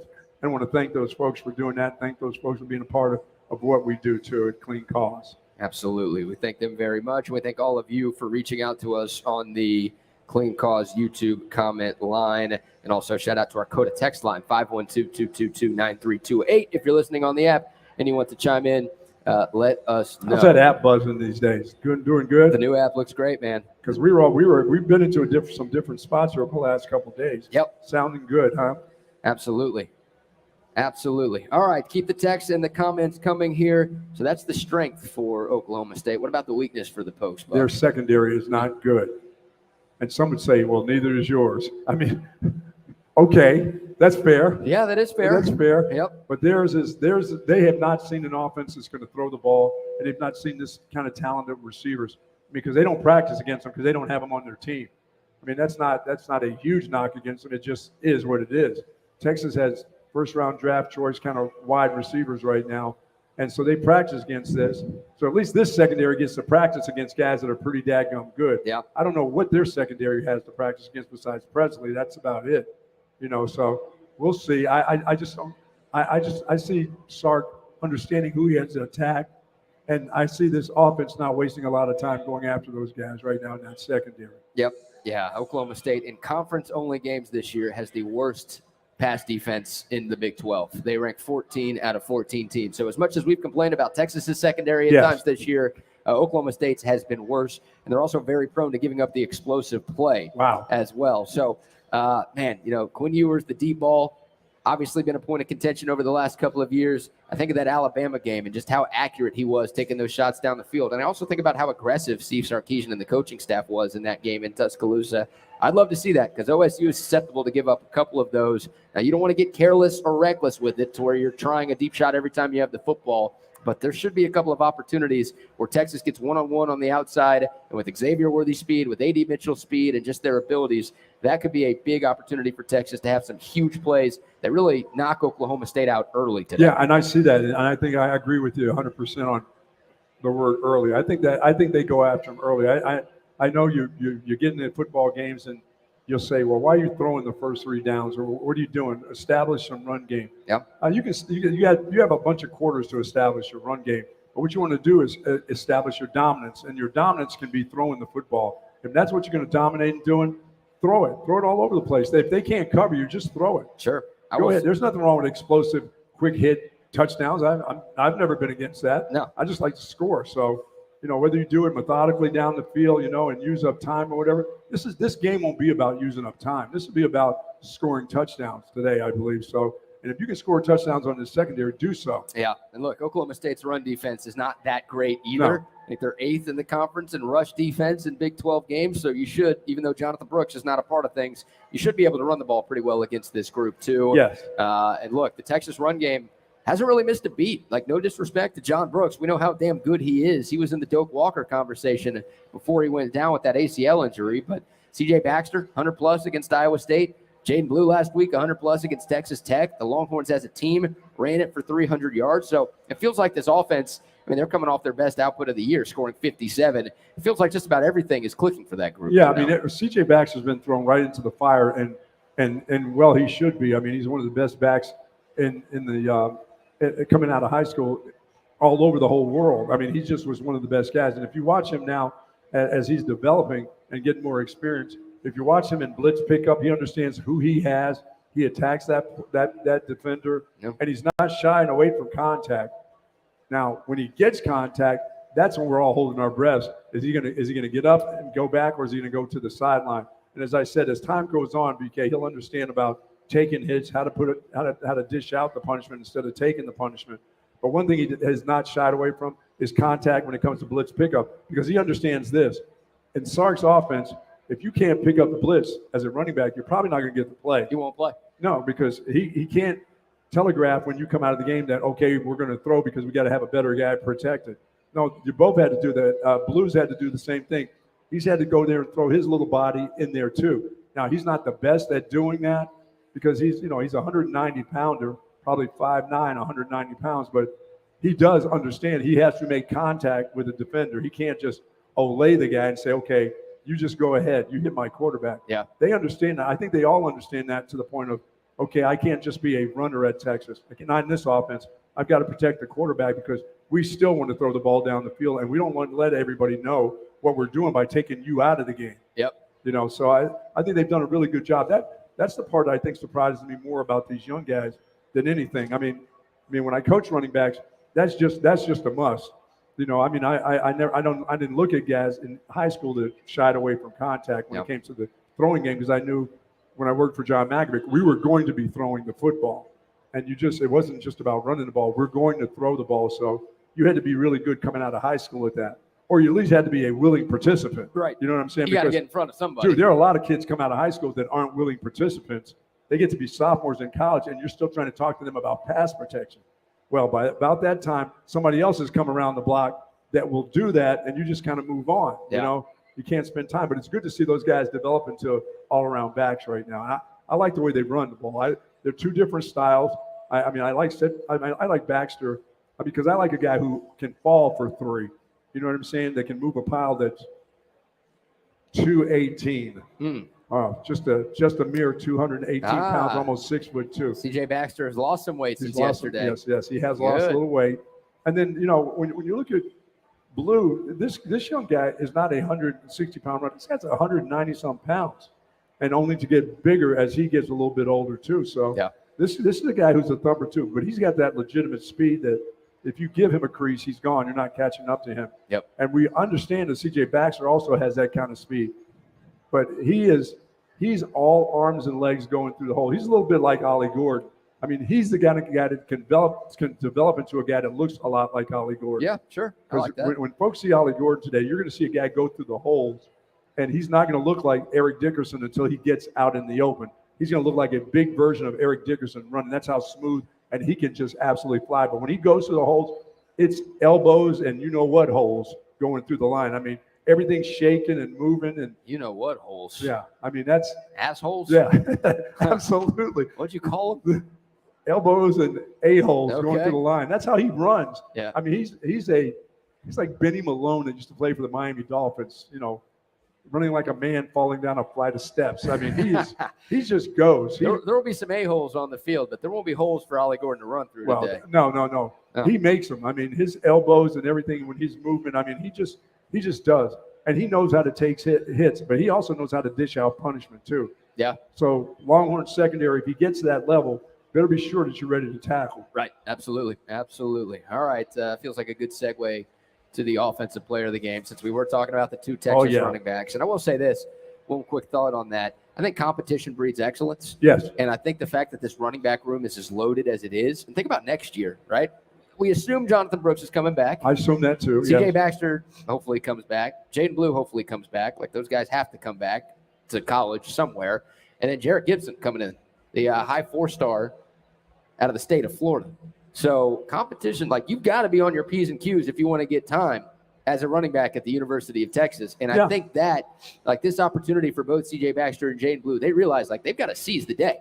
They need to take advantage of this moment, because moments like this might not come around that often with just how many talented running backs Texas has. So I think that's kind of inspired those guys. And it's going to happen year in, year out. Yeah. Texas is going to get one of either the best running backs in the state of Texas, Florida, or California that wants to come here and play. They've done a great job. All right, the offensive player of the game prediction brought to you by our friends at Verde's Mexican Parrilla. Love it. Buck, I'll give you the honors first. Well, there's no doubt it shouldn't be what you did. It has to be with Quinn Ewers. I mean, in this game, we don't know how long Quinn Ewers is going to be around. This is a big day for the football team and Quinn Ewers and his leadership. But this is a big day for Quinn Ewers. Did not play well the last time he played against Oklahoma State. As a matter of fact, he played pretty lousy. And so I know he's got that in the back of his mind. Yeah. But I think that what they're having today is a healthier Quinn Ewers going into week number 3 since he's been back since the injury. I don't think there's anything that tells you there's no outdoor game. There's no weather problems today. It's indoors. It's going to be beautiful.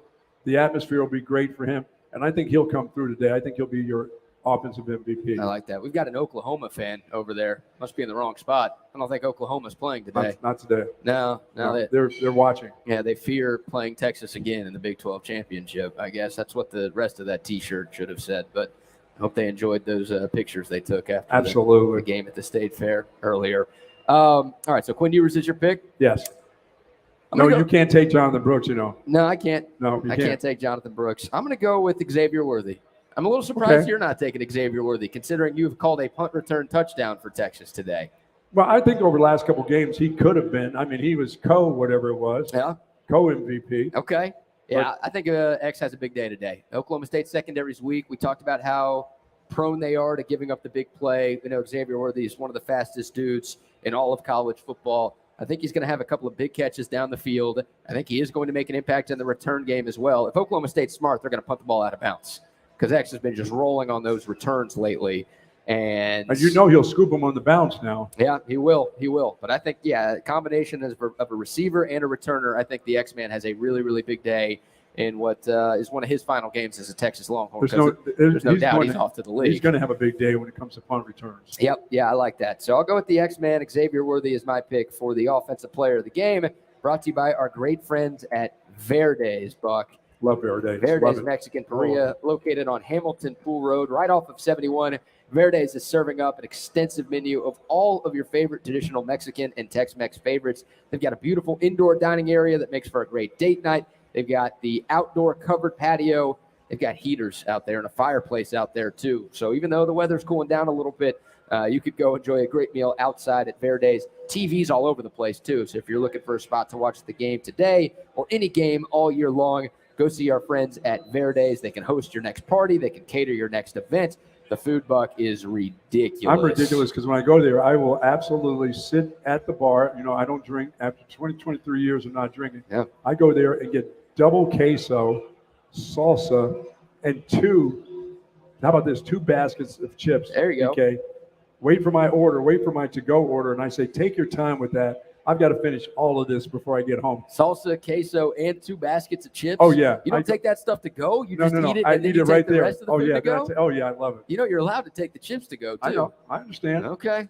That's as close to the bar as I can really feel comfortable with. There you go. I tear that up. Dude, you could drink their salsa and get drunk off that. That salsa is good. So good. So good. So thanks to our friends at Verde's for being a great pre- and post-game sponsor for Texas Sports Unfiltered all season long. We really do appreciate them. How about a scoreboard update, Buck? Obviously, it's an 11 a.m. game, so no games going on right now, but we can talk about what happened last night in the Pac-12, and we can talk about some of the other games coming up today on Conference Championship Saturday. Of course, our scoreboard updates are brought to you by our friends at Moonshine Patio Bar and Grill. More on them in a second. Last night, boy, how dumb does the committee look? Look pretty stupid now. I mean, all the deriding they've done for Bo Nix and Oregon since the rankings came out a month ago. Couldn't beat Washington. They beat them. They lost to them twice. Oregon was a 9.5-point favorites in that game in Vegas, and Washington punched them in the mouth early, and they had that big-time drive in the fourth quarter, too. When Oregon had come back into the game, Washington took almost 8 minutes off the clock and capped it off with a touchdown. They were able to milk the clock offensively on the final possession of the game, and they win the Pac-12, the last ever Pac-12 championship. Washington wins, and they will be in the college football playoff. Did Michael Penix do enough last night he's going to New York, but did that do anything to move him up at all? Not really. He now has better odds than Bo Nix does, but the current Bo Nix is done. I mean, you can't lose to a team twice. Now, the current Vegas favorite to win the Heisman Trophy is Jaden Daniels, the quarterback at LSU, who has the best numbers of any player in college football. And I don't think anybody can stop. I don't think anybody can deny what he's done this season. No. The argument against Jaden Daniels is the fact that LSU wasn't very good. Right. It wasn't his fault LSU wasn't very good. They couldn't stop anybody. So, no, Jaden Daniels, who was in the mix, I think he had the second best Heisman odds before that game last night. Now a pretty heavy favorite. I saw him at minus 1,000 to win the most prestigious award. So, yeah, Bo Nix, last night, he wasn't horrible. He wasn't great. He wasn't horrible. But with that loss, he cost his team a Pac-12 championship. His team is now out of the college football playoff, and he's not going to win the Heisman. So a triple whammy last night against Bo Nix and the Oregon Ducks. Yeah, and the whammy of why this was all so close anyway for the college, for the committee was the fact that he was going to New York, maybe still is going to New York, but I think they added that in. They included that in with the scheduling and everything else. That how can we possibly, if that guy were to win, not have Oregon in? Yeah, and it's just it was ridiculous. But no, you can't lose to a team twice when you're the quarterback. That's just not possible. No, and you can't lose twice and make it to the CFP. No. We kind of felt that way. Even though Oregon had a loss going into yesterday, felt like the winner of that game was going to be in. And Washington, obviously, they get the win. They're 13-0. They've earned their spot into the college football playoff. Well, and Jaden Daniels has put up numbers that are hard to forget, even if you're not playing the following week or the week after that or whatever. Those numbers that you hear about that he has, those are like staggering numbers. Especially his rushing yards. You're like, really? That guy ran for that many yards? He's got more yards and more touchdowns than Joe Burrow did in 2019 when he won the Heisman. Like, that's the kind of year Jaden Daniels has had. So, look, people haven't been talking about him or LSU because LSU has been out of this thing for a long time. But, no, I mean, if you're looking for the best player in college football, he's probably that guy this season. Shout out to our man Jake, who's here, by the way.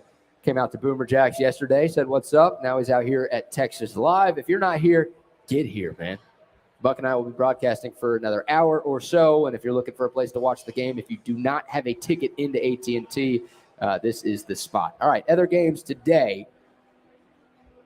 The MAC championship. Should we break this thing down? Toledo and Miami of Ohio. We're not going to do that, but that game also kicks off at 11 o'clock. No one's going to be watching that one. No, not at all. Georgia, Alabama. The line is down to 4, Buck. When we started this pregame show, it was 4.5. Yesterday, it was 5, and now it's 4. So money's coming in on the Crimson Tide, who, of course, are trying to do something that nobody in college football has done in years. Georgia has won 29 games in a row. I think they're 42-1 in their last 43 games. Of course, that loss actually did come to Alabama. But Georgia, I don't have to tell anybody how damn good they are. They're number 1 right now. They've got that long win streak. They're playing in Atlanta.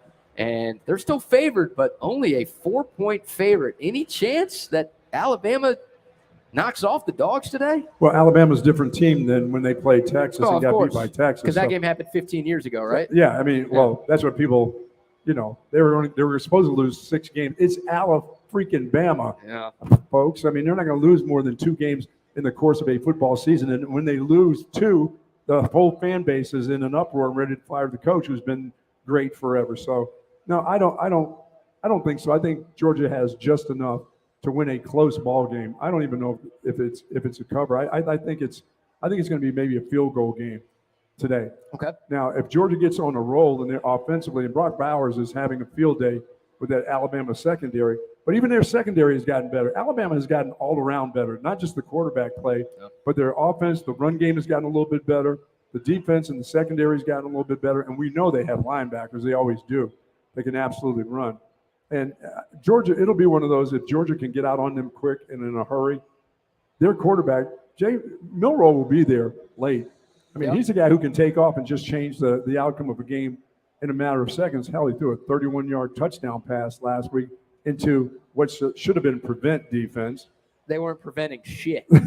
That's what the prevent defense was for Auburn last week. Yeah, I've seen that defense before. I've seen that here at the Cotton Bowl. Yeah, well, that was worse than anything Texas did. As bad as Texas's defense was on that last possession against OU. Texas let it happen for yards upon yards upon yards. What Auburn did on 4th and goal from the 31 is we've got a GoPro in the building right now. Is that facing us or facing you? Or both? Both. A little bit of well both. Done. He's got a Rangers hat, so we know he's a good dude. There you go. That's a place of champions right there, Buck. Did you know that? What does your Yankees do this year? We're still living off of 27 of those championships. We still live in the past. That's what they all do. And it's been in the past. Yeah, it's been a long time since you guys have won one, man. It's pretty new to you. I know this is very, very – this is kind of comforting up here, though, for the Rangers, you know? Yeah. I became a Ranger fan a little bit this year. It's a fun team to watch this season. They certainly were. And they're going to be fun to watch for years to come. I'm with you on that. Yeah, I like Georgia today. Look, Alabama's played better. I wonder if last week is a wake-up call for the Crimson Tide, right? Because they should have lost that game to Auburn. They should have lost that game to Auburn. They needed a miracle to get the job done on a 4th and goal from the 31. And credit to them, they found a way to make the play. Jalen Milroe with a perfect throw, had a receiver open in the corner of the end zone. They got the job done, and that's why they're still Can Georgia run the ball today in the CFP discussion. Well, Auburn did run it well. Auburn ran it for 230 against Alabama. And Auburn's one-dimensional. Like Carson Beck, the Georgia quarterback, is way better than Peyton Thorne, who Auburn has. You're right. So, Georgia's a lot better than Auburn. I don't have to tell anybody that. And Auburn obviously gave Alabama fits. So was that, maybe Bama was overlooking Auburn a little bit because of this matchup with Georgia? Or did Auburn maybe expose something in that Alabama run defense that Georgia's 2 running backs can expose? I think they have a culture in Alabama and Georgia that they don't overlook anybody before they play. That game just is going to show up. The game between Georgia and Alabama every year is just going to happen. Yeah. And I don't think they have a culture in their programs where they worry about the team they play before and looking forward to the team they play the next week. Well, Georgia struggled a little bit with Georgia Tech too.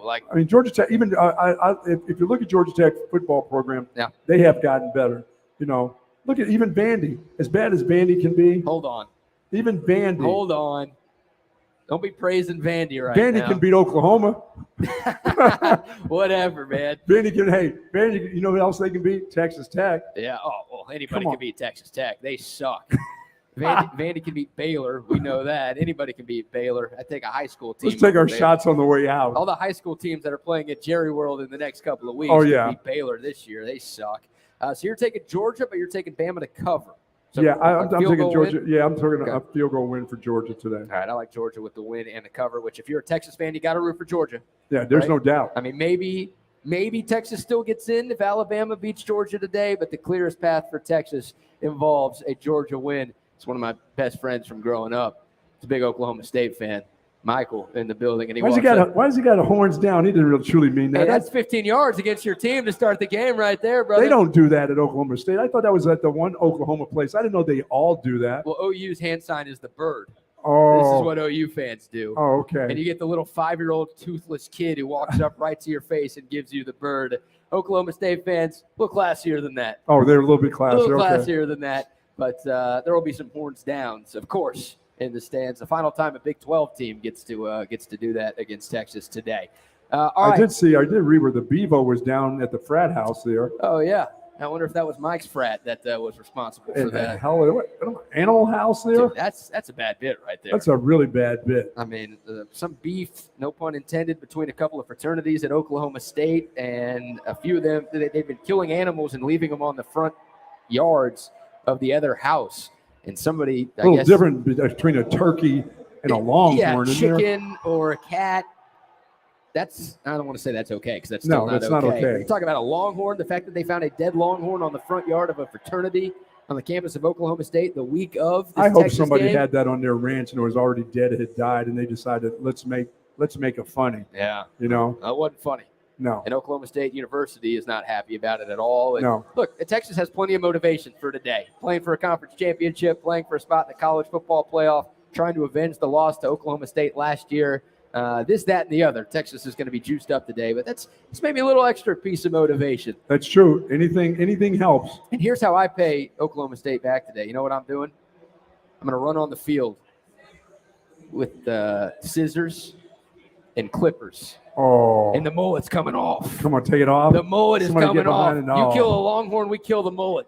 Dude, that guy is something. Shaving that head. I'm so excited about playing this team than playing Oklahoma. I know a lot of people would love to be playing the University of Oklahoma, given that second opportunity. Yeah. But this is one of those deals that you won't be playing them anytime soon. Who knows when you'll ever play them again?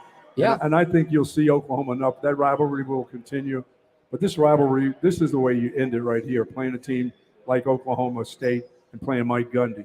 Because you're playing the senior coach in this conference, and you get an opportunity to play against him on the way out. I think it's classy. I think it's a classy finish. I think it's the way it should be finished. Playing, as I said, playing against Venables and Oklahoma, that's okay, BK, to play against them. But to actually play against Oklahoma State when you won't be able to have a chance to play against Mike Gundy for a while, I think that's classy. I think that's classy for the conference. Yeah. I know the conference hates it, but I think it's classy as Texas is departing to play Oklahoma State on the way out. Shout out to our guy, TJ. TJ just came up and shook our hand. He said he won a TV from the Mullet Open Very nice. a couple of years ago. So big fan of yours, big fan of us, and hopefully we see you at the Mullet Open again this year, Absolutely. TJ. That's awesome. Yeah, shout out to everybody who's come by Texas Live to see us, and shout out to Texas Live for having us. Want to give them some love, too. They've got events going on all day long. The official pre- and post-game party of the Big 12 Championship. So, hey, maybe you're tailgating out in the lots right now. Got to come through this way anyway. After the game, though. Sure. Come by and see us, but if you're looking for a place to hang out and watch the rest of the football, we're all going to be rooting for Georgia today. We're all going to be rooting for Louisville today. If you want to watch the game with a bunch of Texas fans, Texas Live is the place. I like this place because to there's be. plenty of places to just lay out. Once you're roasted and toasted, you can just lay in a corner here somewhere. Yeah. Plenty of corners here. Plenty of corners here. You can just sit down and relax for a Absolutely. little bit. Restaurants, bars, shops, TVs, everything. This place is going to be a ton of fun. Plus an EDM party tonight. After all the games are over, they've got the sound on here for all the big games. You don't have to worry about that. But after all the games are over, Bonnie and Clyde Nice. are going to be here performing. Thought they were dead. They still robbing banks and shit. What do they do? Bonnie and Clyde? Is that Donnie and Clyde? Not Bonnie and Clyde. It's Donnie, isn't it? Nah, it's two dudes, isn't it? It's Bonnie and Clyde. That's the name of the EDM group that's going to be Very nice. doing a DJ set here, I guess, tonight. So the party doesn't stop after the Big 12 title game. Texas-live.com for tickets, or you can just show up here and get you a ticket at the door. This place is awesome. Shout out to y'all, Hook 'em Horns. And, excited to be out here. Okay, ACC Championship. This is the biggest one. Yes. Right, because if Florida State wins tonight, once again, we've talked about it a lot. Everybody realizes that without Jordan Travis, they are not a top 4 team in the country. No. But I still think that if they beat Louisville and win the ACC title and they're 13-0, they are going to hear their name called in the Final Four tomorrow. So we're all Louisville fans tonight. Florida State will not have Jordan Travis. Their backup quarterback, Tate Rodemaker, who played for Florida State against Florida last week, is a game-time decision. He took a brutal late hit. Looked like he got do that. concussed. You can't put a kid with a concussion in a football game. Well, they put him back in last week. He was clearly concussed. The guy didn't even realize he was playing football. He never made it to class this week. He's like, oh, How do I get to my classes? I thought I played basketball. We're playing football. Wow. And I'm on the field. Yeah, I mean, it looked bad. He came back and played, so I kind of assumed, all right, I guess he's fine. But this week, rumors that he wasn't taking a lot of practice reps. And once again, rumors that he is a game-time decision for Florida State. So, look, the task for FSU going up against a 10-win Louisville team that's ranked in the top 15, it would have been tough with QB2. It would have. Now they might be on true freshman quarterback QB3, a guy named Brock Glenn. That's got to make you feel pretty good if you're a Texas fan. They're going to lean on the run all day today. Oh, yeah. I mean, they just are. I mean, I just saw Florida State's running game last week. It was pretty good against a bad Florida team. Now, this Louisville team is better than Florida for sure, and they're better on defense. So they have to be able to pass the ball down the field some. And they've got some unbelievable wide receivers at Florida State. So they do. If the kid can throw it up there, you're going to see some 50-50 balls being thrown up. He's going to take some shots, BK, and take some chances with his receivers, out jumping what you have at Louisville. But Louisville is good all around on defense. They are. They had their struggles. They've had their weeks where they didn't show up. But I got a feeling, after last week, they show up this week. Yeah. This is for a champ. Once again, these are for championships. These aren't just games that are being played. I know for a lot of teams, it's get into the Final Four, but dude, it's for championship play. It's Sure. for your conference championship. So It's a huge deal. yeah, it's going to be the guy's going to play above and beyond what you've seen them play, and then that's including your third string quarterback. What can you ask him to do though? Yeah. In a week, what can you ask that kid to do? Because he probably didn't know he was actually playing until Tuesday. He's thrown 4 passes in his college career. I mean, that's it. And he could be starting an ACC championship. We will hate Louisville forever if they don't get that done tonight. Agreed. Yeah, Florida State, Trey Benson, their running back, he's a great player. Keon Coleman, Johnny Wilson, Jaheim Bell, they've got great weapons. Oh, yeah. Florida State's loaded. Like, they could still win this game, and they're still a 1.5-point favorite. Yeah, like they have a handful of guys that can win the game, but when the trigger man is the quarterback who's in this, you're going to number 3 right now. Maybe. Wow. Maybe. Florida State, a 1.5-point favorite, but you're right. Look, I mean, Oklahoma State's got a lot to play for today. Louisville's got a lot to play for today. Iowa's got a lot to play for. Not only do you win your There's conference. some big bowl games involved in this too now. Yeah, you win. You play in a New Year's Six Bowl. Like if Oklahoma State beats Texas today, they're going to be playing in a New Year's Six Bowl. That's a huge deal. Yes, it It's is. a conference championship, and it's playing in one of the biggest bowl games of bowl season. So, And for Texas, it's a huge deal too. yeah, for Texas, obviously, If you don't even make the Final Four, that you're going into a big bowl and you've won your conference. Amen. So, what's the call for Louisville, Florida State? I'm hoping Louisville. I just think Florida State has a lot of different players that can win the game for them, but I don't know. We don't know enough about number 3 at quarterback, except for, as you said, he's only thrown 4 passes. We don't know enough about number 2 at quarterback. Like That's guy, true. He did I not saw him look last. good. No, Yeah. he did not look good last week. So Problem is, I don't know shit about Louisville's number 1s. I don't know anything about them. they play pretty well. Yeah. Kids play pretty well. Jeff Brom has done a great job in year number 1 at Louisville. We know that, but they can go up and down. I mean, that loss to Pittsburgh was just brutal. Yes, indeed. Hey, shout out to Cowpoke Ranch. We've got an Oklahoma State fan giving us a $5 super chat. Very nice. That's sportsmanship right there. That's absolutely what we want. We need thousands. Where's that guy? Is it T-Boone? Is that the guy who has all the money? Can we get him to send us a little something? Yeah, I believe he is no longer with us. Oh, he has relatives. Yeah. Somebody's got his cash. Someone's got that money. He didn't take that with him. T-Boone Pickens, the legend up in Stillwater. Yes. Of course, the stadium up there is named after him. And Cowpoke Ranch, the comment, classic Hateful Eight matchup on y'all's way out. Matchup couldn't be any better. I love the matchup. I just think it's the best. I mean, as much as I wanted to play against Oklahoma and see them again, we'll see them in the future. That's going to be a yearly deal. Them, A&M, the yearly rivals come back, but we're not going to see Mike Gundy for a while. And I hope that, and I hopefully that one will come back every 3 years or so. But to get him on the way out, I mean, that guy's a nemesis to Texas. He's been a problem. Yep, he's won 9 of the last 13 games against the Longhorns. So, once again, it does feel like you're playing Mike Tyson and Mike Tyson's Punch Out. It feels like the master hand if you're playing Super Smash Bros. Like that final boss that you have to beat. Does feel fitting that it's Texas going up against. And you don't want to leave it in his hands because that guy will find ways to get his guys up in the fourth quarter. I'd like to see a mauling of this group today. I would too. All right. Any thoughts on the Big Ten title? Michigan, a 22.5-point favorite. There's Do we even need to talk about it? No. Okay. Well, we do need to give some love to. What about the Big Sky? Did you look at the Big Sky today? Big Sky. We're talking FCS football today. Hey, my wife's team is playing in that. The playoff. The Vandals. Idaho? Yeah. Or Idaho? Idaho. Who they got today? I don't know, Susquehanna or somebody like that. That's not a real place. We just lost 50 listeners by talking about FCS. Come on, man. It's football. It is football. You've got, Miami of Ohio versus Toledo. Oh, South Illinois. That's who they're playing. Southern Illinois. Southern Illinois. SMU Tulane today. Liberty New Mexico State last night was pretty entertaining. SMU doesn't have their quarterback. That was going to be the over today. Yeah. And now maybe not. All right. Hey, our scoreboard update brought to you by our friends at Moonshine Patio Bar and Grill. Moonshine Patio Bar and Grill is a place that takes you back to a simpler time. Comfortable and familiar, relaxed and easygoing. Moonshine greets guests like family, serving up great cooking with an innovative take on classic American comfort food. Moonshine's menu satisfies even the big city taste, and they are celebrating 20 years. Yeah, go celebrate with them, folks. Yep, in the Austin area, 2 locations, one downtown, one in Avery Ranch. They've got great dinner and a fantastic weekend brunch. The brunch, yes, indeed. Moonshinegrill.com for more information. All right, Buck, let's get more into Texas-Oklahoma State. Let's talk about this Texas defense going up against the Oklahoma State offense. We'll give out our defensive player of the game prediction, brought to you by our friends at Kenfield Golf Cars. We've talked about Ollie Gordon. He's Oklahoma State's best player. He's maybe the best running back in college football. He should win the Doak Walker Award, which, of course, is the award given out to the nation's top running back. That's the matchup right there. It's one of the best run defenses in the country against one of the best running backs in the country. For Texas defense, who do you think steps up? Who is your pick for player of the game? Byron Murphy is my pick today. Okay. I haven't had him as a standalone guy this year. It's always been he and Sweat together kind of as a combo. I think Byron Murphy will stand out today. Okay. Himself.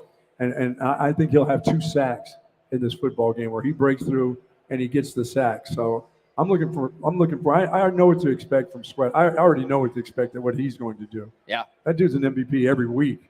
But somebody else has to be a standalone besides that guy, and I think Byron Murphy will be that guy today. Those are the 2 highest graded interior D linemen in the country. Good pick, Buck. That's insane. Yeah, Tavondre Sweat and Byron Murphy, both of those guys have been tremendous. And, yeah, if Texas is going to contain Ollie Gordon, it's going to be in large part because of number 93 and number 90. Yeah, I mean, and what you want to do is get for Ollie Gordon, you're going to have to bubble him. You don't want him to come through the line clean. Yep. And there's going to be a lot of bubblicious in there today. Went up front. Hey, make sure y'all like this video, too, if you're watching on YouTube. We really do appreciate that.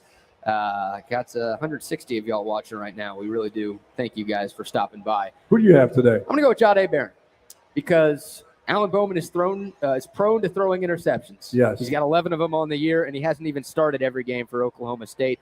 Jahdae Barron doesn't have tremendous numbers, but I think he's going to be playing a little pissed off today because he was snubbed on the first team, all Big 12 team, right? Those awards came out this week. Absolutely. And Jahdae Barron was on the second team. He wasn't left off the list altogether, but I thought for sure he should have been a first teamer. No doubt. I think he's going to play angry. I think with the fact that Alan Bowman has a lot of turnover-worthy throws, I think Jahdae Barron's going to get one. I think he's going to make a couple of big tackles. I think he's going to be responsible for guarding Brendan Presley a lot. He's Oklahoma State's best receiver. So I think Jahdae Barron shows up and shows out and shows the Big 12 that they effed up by not making him a first team. I know one guy who's going to get a pick. Michael Tapp will get a pick today.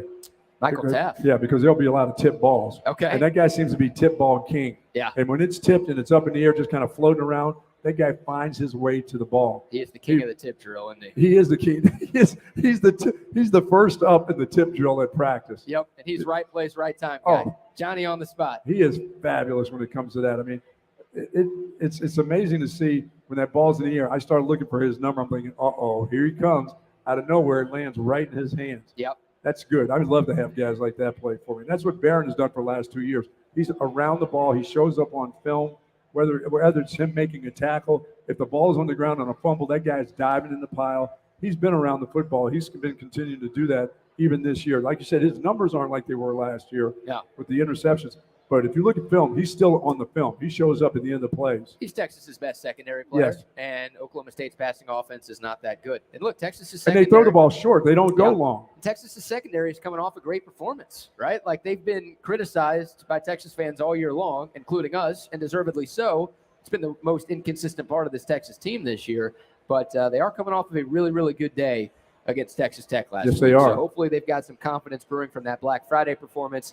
And, they could force a couple of turnovers today and keep Oklahoma State's offense in check. As good as Ollie Gordon is, Buck, if you make any offense one-dimensional, you're going to win. For sure. You're going to win. So if Texas can, the secondary can play well today, that's going to be advantage Texas.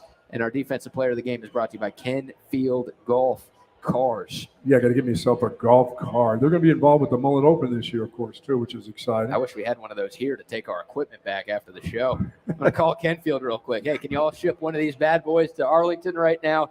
If you're in the market for a newer pre-owned golf cart, our friends at Kenfield Golf Cars are right around the corner. They've been in Austin since 1979. We've got an unparalleled selection. Hook 'em horns, guys. Hook 'em horns, guys. An unparalleled selection of different golf carts, both new and used. They want to turn your golf cart dreams into reality. No job too big, no job too small. They are going to get you and your family in the golf cart that you have always wanted. Go to their website, kenfieldgolfcars.com, or give them a call, 512-258-8515. Okay, got about 30 minutes left. We haven't talked about special teams today, Buck. Mike Gundy, in his press conference on Monday, has talked a lot about Texas's special teams. Texas has the best special teams unit in the Big 12 this season. Obviously, the special teams was massive against Texas Tech. They had the punt block. They had a return touchdown. Bert Auburn was 5 for 5 on field goals, including making a 54-yarder. Special teams, sometimes not talked about enough. It's been a strength for Texas, and it could be a strength today, too. You know, it's been a strength from the beginning. I mean, we worried about Xavier Worthy. Is he going to be effective catching the ball? Is he going to let balls bounce? Well, he's done a good job of a little bit of everything. After we worried about him in the middle part of the season, he's been fantastic ever since that. He's done all the things that he needed to do. He's taken one to the house. He's gotten close on numerous punt returns. But the thing that they do, to me, the best is the ability to block your punt, to really disrupt the punter. They got two different punters, so the timing is not totally the same. Yeah. And if they're not good with the punters, they're coming after the punts. Yeah. They're going to come after it not only once, they're going to come after it a couple times. And if they're using two different guys, the snap's different, the let-go time is a little bit different, and they will attack you. Coach Banks loves to get after those guys when it comes to blocking punts. And I think today you'll see a lot of pressure on their punters today. Yeah, you really will. But I think Xavier Worthy gets one back, too, to the house again today. I like it. Yeah, you've been pretty good with those calls. Yeah, you get that really weird feeling. And, you know, especially playing indoors, there's no wind factor, no drizzle, no rain. Yeah. It's not going to be cold. It's going to be perfect weather. So it's a perfect opportunity because these things have been, by the way, they've been well blocked. He's got the ability to make that first guy miss every time because of what he can do in his athleticism. But you know what? These things are well blocked, too. Once he starts to get past that first guy, you notice the way that wall is set up for him is just amazing. And guys have done a really, really good job. Even the one that got called back was kind of ho-hum at Iowa State. I'm still not quite sure of that garbage call and how they got away with that. But they haven't had very many of those where they've had a push in the back or head wasn't in front. So I think they'll attack them in the special teams. You know, you got a kicker that if they give you 3, take the 3. He's going to make the field goal. And indoors today, of course, he's going to make the field goal. Yeah, Bert Auburn has made 19 consecutive field goals, right? Early in the year, there was some talk about maybe a kicker competition needed at the University of Texas because Auburn missed 5 in his first 5 games, and he only missed 5 in all of 2022. And it's like, maybe we can't rely on this guy anymore. But since then, he has been lights out. So, yeah, advantage Texas in the special teams game.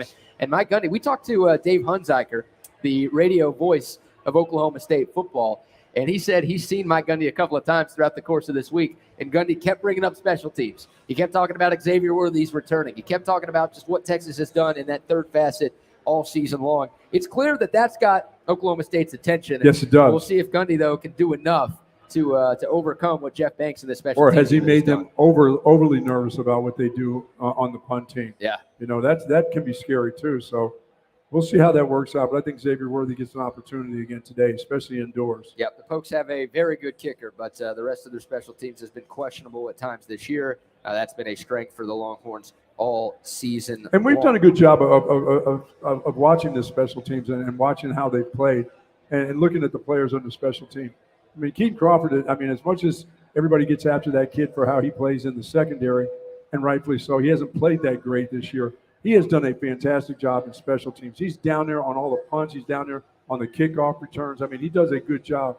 He's a specialist when it comes to that right now. Yeah, he is. Yeah, he is. All right, we got to get to your keys to the game here in a moment. We also have to give our score predictions, of course, before we get out of here. And we're on until 10:30 today. A reminder, you can come visit us at Texas Live. We are right outside of Lockhart Smokehouse. If you're on your way to the game, come say hello to us. If you need a place to watch the game here in the Metroplex, come through and stop by Texas Live. This place is a ton of fun. Buck, you want to do your 3 keys to the game right now? Yeah, number one, BK, got to win the turnover battle today. I mean, their quarterback is susceptible to throwing some picks. Make them fumble the ball, as Sark has talked about before. Make them give the ball up when it comes to the run game. I mean, it's tough to take that ball away from Ollie Gordon. It's tough to get the ball out of his hands. I mean, he secures the ball pretty well. He runs reckless at times, but that's just his running style. I mean, he understands what he's doing when he's got the ball, but you have to win the turnover battle for sure, for one. And I said number 2, obviously you got to stop Ollie Gordon. That should be number 1. Stopping Ollie Gordon should be number 1, not number 2. Winning the turnover battle should be number 2. And beat them in all phases of the game today, with your offensive line, with your defensive line, with your special teams, BK, with your wide receivers. Attack this secondary for sure. I think you got to get after them. I mean, if that's what you do, and that's what their weakness is, attack their weakness. Their weakness is their secondary. So I'm not going to be upset if Sark decides I'm going to throw the ball a little bit more than you've seen me over the last couple of weeks. I'm not trying to establish the run game. I think the run game will take care of itself, but establish what you're going to do and how you're going to punish them and punish that secondary, and do that early and get off to a big lead. I like that. So win the turnover battle, stop Ollie Gordon, yes, and establish your passing game. Establish your passing game. I think as the run game will establish itself as the game goes on, I think you don't have to worry about, make sure he gets that many carries, that guy gets. No, don't worry about that part of it. It'll take care of itself. But if you can beat them in the air, destroy them early in the air. Yep, absolutely. I like it. Buck's 3 keys to a Longhorn victory are brought to you by our friends at Hat Creek Burger Company. They've got those in the Metroplex, 26 locations all across the Lone Star State. Hat Creek started as a food truck down on 6th Street right behind Star Bar. They have grown and evolved 15 years now for Hat Creek Burger Company. And make sure you download the Hat Creek app as well. Yeah, and in your neighborhood, your local neighborhood, Hat Creek also has breakfast at some of the spots in the Austin and surrounding areas, and they got it all. I mean, they've got the taters, they got the bacon, the sausage, pancakes, and they're all open at 7 a.m. How about that? Around the area. So find out which of your locations is open for breakfast, and hit that for breakfast every once in a while. You'll love it. Of course. And the burgers, the fries, the shakes for lunch and dinner. Milkshakes. Nobody better. Milkshakes. That's as good as it gets right there. All right. Coaching edge. We're going matchup by matchup here. We've talked a lot about the players here. How do you feel about Steve Sarkeesian in this game? It's a huge game for him. 7-win Sark. That was the moniker for this dude before he got the job at the University of Texas, and only won 5 games in year 1. Won 8 games in year 2. This is the first time he's ever won 10 games as a head coach, and he's obviously won 11 with a chance to win 12, 13, or 14 when this thing is all said and done. But Sark is 0-2 against Mike Gundy. We've talked about Gundy's record overall against Texas. This is a huge game for Steve Sarkeesian. You've talked about Sark needing to go out there and win Texas a couple of games this year. Is this the game where Sark shows up and shows out and help leads Texas to a Big 12 championship? Well, I mean, there's no better way than to do it in a championship game and let people understand what you're in the business for and what you're about going into the SEC. And I'll let everybody else in the SEC know I'm coming. I'll be there very shortly with this offense and my schemes. I think he's continued to get better and better each and every week. There hasn't been, the things we talk about with Sark is, he's kind of corny at times. He's a player's coach. He loves his players, but he's got a very talented football team, and they understand how talented they are. And he now plays to their talents. Yep. Whether it's throwing the ball, running the ball, the offensive line has gotten a lot better to me, not just a little bit better than they started out this season. They're a lot more physical right now, and especially in the run game. You don't see as many stunts and things like that they struggled with at times over the last 2 years. You don't see a lot of that basic stuff that you look at and say, well, those guys should have learned how to pick up stunts in high school. Well, you don't hear a bunch about what they do offensively and the offensive line and how they're still struggling. No, they're very good. They're sound. The receivers are sound. Not a lot of drop balls. All the things that we've talked about over the last 2 years, you don't see that. Well, when you win 11 games, you're probably not going to see a lot of that. And this team has matured around their coach. And this coach has put a lot of time into this football team. So I expect that he's going to call a good game. And I think Sark has called a lot of good games, but I don't think they've executed the things that he's called. I gotta believe that this guy's one of the best play callers out there right now, BK. Yeah. And he's making things happen in a way that he expects them to happen too. Like when he was at Alabama, when you used to see those guys wide open, nobody around him with 20 yards. He's scheming wide open players now. And he's got to the point where he trusts the players, they trust him, and now they're executing what he's all about. So I think there's an advantage because of Sark, but I think the real advantage is to the players in Sark and how they're executing right now. Gundy's a fantastic football coach. He just doesn't have the players. Yeah. This is not one of his talented teams. They've done it with, I don't know, with thread, needle, and whatever to hold this whole thing together because it's not an overly talented team. He's a really, really good coach. He coaches the fundamentals pretty sound, but he's not overly talented. Sark's got a lot of talent. Yeah, I think that's the biggest difference He's between got these talent. two teams. You could make a case that Mike Gundy's a better coach than Steve Sarkeesian Sure. just because of what he's done over And what would he do with this kind of talent? Yeah. But no, Texas has way more talent than Oklahoma State does. But I feel good about Sark. Like, I think he's called a couple of really, really good games in a row. And I said it yesterday during our roundtable. I feel like there was a shift in mindset from Steve Sarkeesian. Like, midway through the year, I think he was just like, all right, if we just keep winning games, we're going to be fine. We're going to win the Big 12, and we're going to make it to the college football playoff. Like, I think for a while he was kind of assuming that, other teams would lose. And Texas would just have to keep winning games, kind of like TCU last year. TCU wasn't blowing anybody out. They just kept winning. I think Sark kind of thought, all right, we can just do that, and all these teams ranked ahead of us are going to lose. Well, I think Sark over the last couple of weeks has been like, oh, shit, no one else is losing. No, and we can score and we can win. We've got to turn it on. We've got to beat these teams, but we also have to step on their throats. And I think we saw that with the game he called at Iowa State. And I think we definitely saw that with the fact that he was going for it on 4th downs against Texas Tech when the Longhorns were up 50-7. Sure. Like, I think his mindset has changed. He's been all gas, no brakes. That's his statement. At times this year, it's felt like Texas has tapped the brakes a lot with some of the blown second half leads.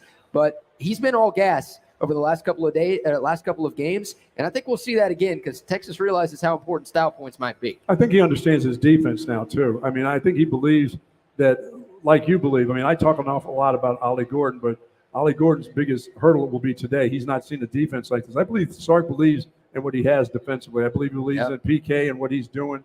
He can't believe in what's going on in the secondary, but he understands that he can make up for that by putting more pressure. They're going to pressure this quarterback. They're not going to just sit back because he doesn't run around. They're going to come after him. They're going to force him to get rid of the ball on those kind of downs and distance. I don't think they're going to sit back and play zone coverage. I think they get right after him. There's not a lot of guys on this team that can get past these guys. And there's pressure the quarterback. Let him make the mistake today.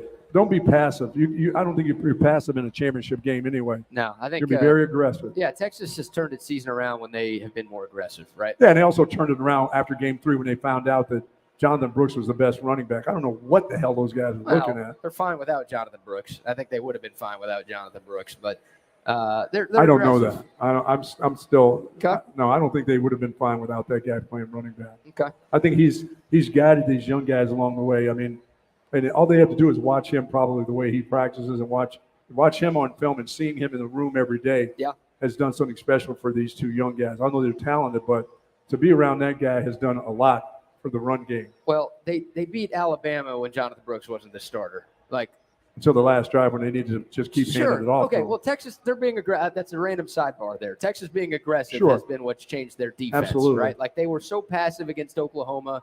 They played off coverage, especially on that last drive of the game. And they allowed Oklahoma to just march down the field and score what should have been a field goal. Instead, they got into the end zone. It feels like Texas is at its best defensively when they're aggressive. Absolutely. When they're bringing pressure. This team is not great at prevent defense. And you've seen a lot of teams across college football really struggle. We've seen it over the last couple of weeks for sure. Playing that prevent defense. So I want PK to be aggressive. I want Manny Muhammad to be on the line pressing these Oklahoma State wide receivers. I don't want them to have 10, 12 yards of cushion every time they start running routes. I want pressure. I want blitzes. I want the secondary to be closer to the line of scrimmage. Like, that's when Texas thrives defensively, is when they are in attack mode, not react mode, when they are in attack mode. Because that puts the guys up front in attack mode, and that's important. That will be important today. And then offensively, too, like the Alabama game. Sark was taking shots. He told his guys before the game, Chip was talking about this yesterday, that, hey, we're going to be aggressive. Just trust us. Trust us. We are going to be aggressive today. And they were. And it worked. That was Texas's maybe you could say Texas Tech was now the most complete performance of the season, but all things considered, on the road against that team, maybe the most complete performance of the year for the Longhorns. They were aggressive. So don't be reckless. Don't throw it 50 yards down the field every single time you snap the football, but take those shots. Be aggressive on both sides. Be the enforcer Be the enforcer today. Don't just let Oklahoma State stick around. We're better, and over the course of 4 quarters, we'll just kind of outwill them, and we'll find a way to wear them down and win. Now, be the aggressor. Throw the first punch today. Send a message to Oklahoma State that, hey, it's going to be a long day for you guys. Well, with a team that has so much talent offensively, when it's all said and done for me, after today, before you're going into either a bowl or going into that Final Four, I think winning a championship. And I've loved Jonathan Brooks, the way he's played. Quinn Ewers has been something special. Xavier Worthy's been special, but A.D. Mitchell to me has been one of the key players on this football team this football season when it comes to a lot of talent on offense. I mean, when you can throw it to Sanders and Mitchell, and you've got all these other guys you can throw the ball to, Jordan Whittington, and this kid has stood out amongst all of them. He's been the most consistent player that I think that they've had. I'm not saying he's also been an explosive big time player too. Made a bunch of catches. He catches everything. That has to give you a quarterback who's had struggles at times with accuracy, an awful lot, a good feeling when you can throw it to a guy. If I underthrow it, if I throw it left too high to the right, this guy is going to come up with the grab. Yeah. That guy's been. I mean, truly to me, and if it wasn't for the way, and of course I'm a little biased towards the running back. If it hadn't been for the way Brooks has played and him being so phenomenal, A.D. Mitchell to me is one of the best, if not the best or second best offensive players that they've had this season. Yeah. A.D. Mitchell, second on the team in receptions, second on the team in receiving yards, but first on the team in receiving touchdowns with 9. Would be pretty cool to get him into the end zone for the 10th time today. Most consistent hands. Yeah, he's been really good. Sure. He's been really good. Texas has 2 number 1 wide receivers. Quinn Ewers has a lot of guys to throw to. And that's scary for Oklahoma State because their secondary has not been good this season. And with all the weapons that Texas has and Quinn Ewers getting healthier by the day, that's advantage Texas, too. The Texas pass O versus the OSU pass D. And that fuels this team, too. I mean, you think the run game is what really fuels you and gets you going. I think it does it for the fans because we love to see when teams just get rolled over in the run game. But the passing game for this football team itself, I think they really get excited about the passing game and these big plays with the pass. Yeah. And if you can do it against a team, go ahead and do it. I agree. This would be the game you get after this group. Yeah. Hey, 10-play drives are great, but if you can have 2-play drives. 3-play drives, nothing wrong with that either. Yeah, even better. Our man Jake commented this, and I've just verified this on Twitter. Looks like Ryan Watts is not going to play for Texas today. Steve Sarkeesian on Thursday said that everybody not named Austin Jordan would be good to go for the Longhorns in this game. And seeing some pictures now from the sidelines inside AT&T Stadium, Ryan Watts is in street clothes. He's got his jersey on, but no pads. So Texas will be without its top corner today. Not ideal. No, not ideal, but it's not like they have a bunch of tall receivers, right? Where he has to get their hands on it. The Presley kid is the main one. He's the one who can hurt you because he's going to hurt you in the screens. He's going to hurt you on reverses. Oh boy, jet sweeps, and things like that. So. You got to make sure you got him under control. That's the number one guy they're going to look on. That secondary is going to be looking at. But I think they'll be okay today. Yeah, they should still be fine. This Texas secondary really struggled without Ryan Watts, though. They didn't have him. And at times they struggle with Watts too. They did. The Oklahoma game, though, they didn't have him for most of that. The Houston game, they didn't have him for most of that. And those are maybe 2 of Texas's worst defensive performances this season. Ryan Watts. Oklahoma State has a guy, Rashad Owens, 6'2", 220. He's their second leading receiver. You talked about Brandon Presley. He's the leading receiver. He's 5'8". He's a slot guy. Probably weren't going to see too much of Ryan Watts going up against Brandon Presley, but Watts was going to be going up against the big 6'2", 220 Rashad Owens. And now not having Watts, that makes Owens a little bit more dangerous today. I still feel great about Texas. Don't get me wrong. I'm not changing my pick for this game. But obviously you want to have your top secondary guy. Muhammad's played great. Terrence Brooks, I think, has been a hell of a lot better in the second half of the year. So Texas still has some talent on the outside, but a little disappointing that Ryan Watts is not going to be out there for the Horns today. Yeah, that does disappoint you. You're right, because once he gets his hands on you, he's pretty good once he makes contact. So we'll see how that works out. Yep, we will. We will indeed. Got about 10 minutes left in our pregame show. Once again, thanks to our great travel partners, Buck. Goodstocktx.com. If you're in Round Rock or just if you're in Central Texas, get out to Round Rock to go to Goodstock. They've got that nice butcher shop there. All the meats, the steaks, the burgers, the chicken. Love the chicken. The ribs, plus seasonings. It's a great holiday gift, too. Oh, yeah, get a holiday pack. Get yourself, make a basket. Make your own basket to give away. Yep, goodstocktx.com. Promo code Big 12. That's it. 12% off. Just like that. Type in Big 12 at checkout. You're going to get 12% off. Hay City Store, want to give them some extra love. Down in Driftwood, awesome burgers. Speaking of burgers, if you don't want to do the cooking, if you want someone else to do the cooking for you, go have a great meal at Hay City Store.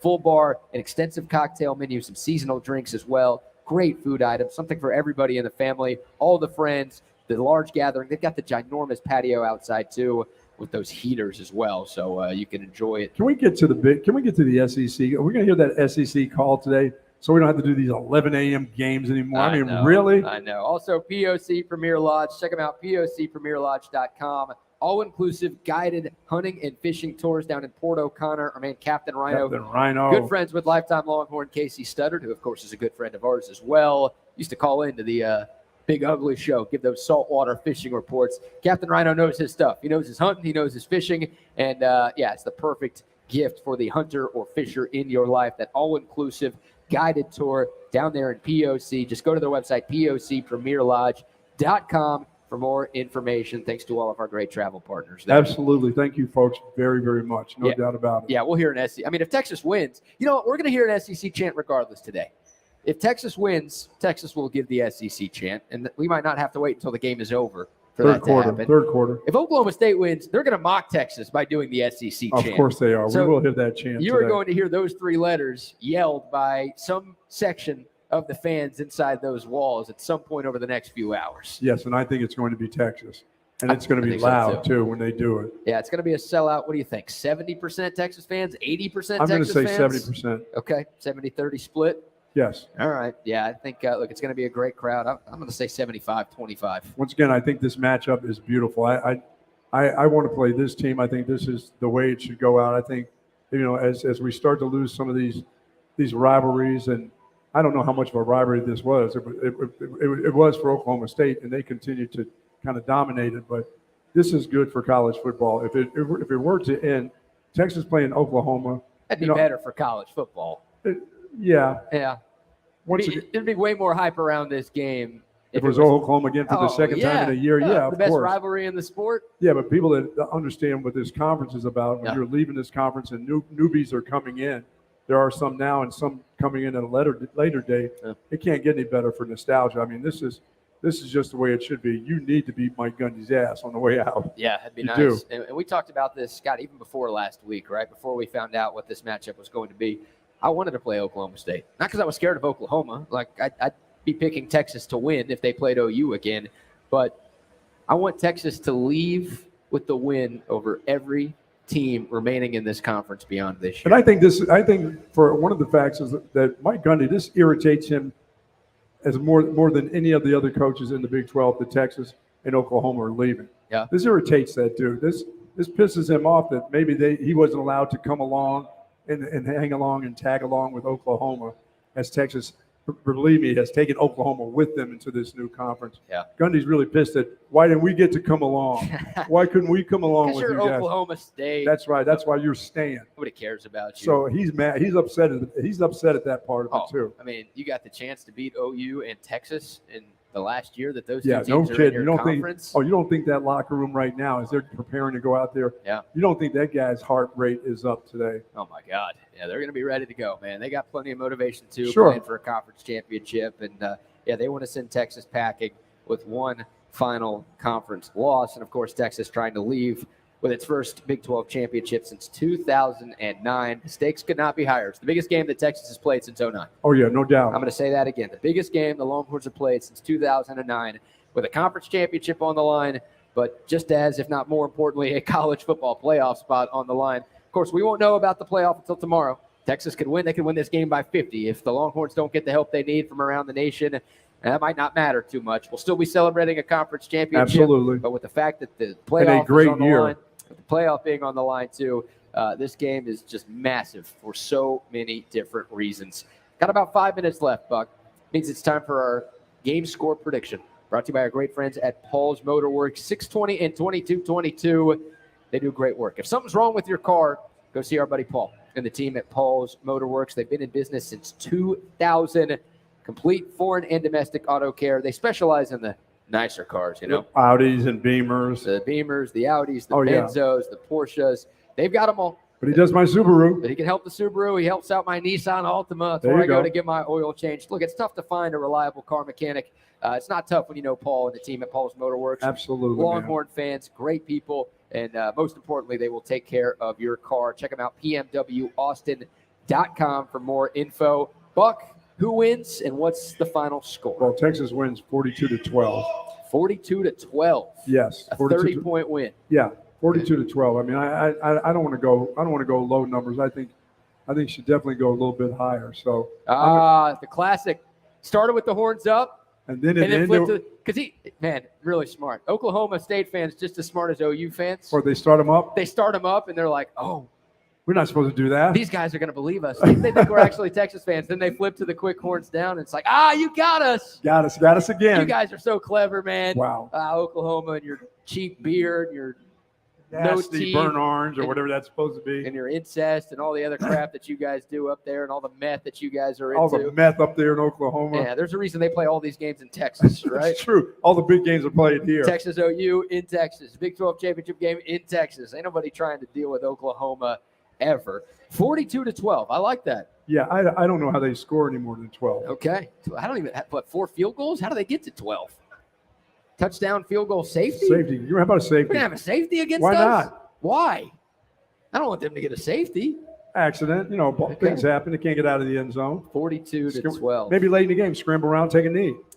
Okay. How's that? I There like you go. that. Scramble around, take a knee. I like that. Our man, Young Brock, who he and Mason are doing a great job passing koozies around to all the folks.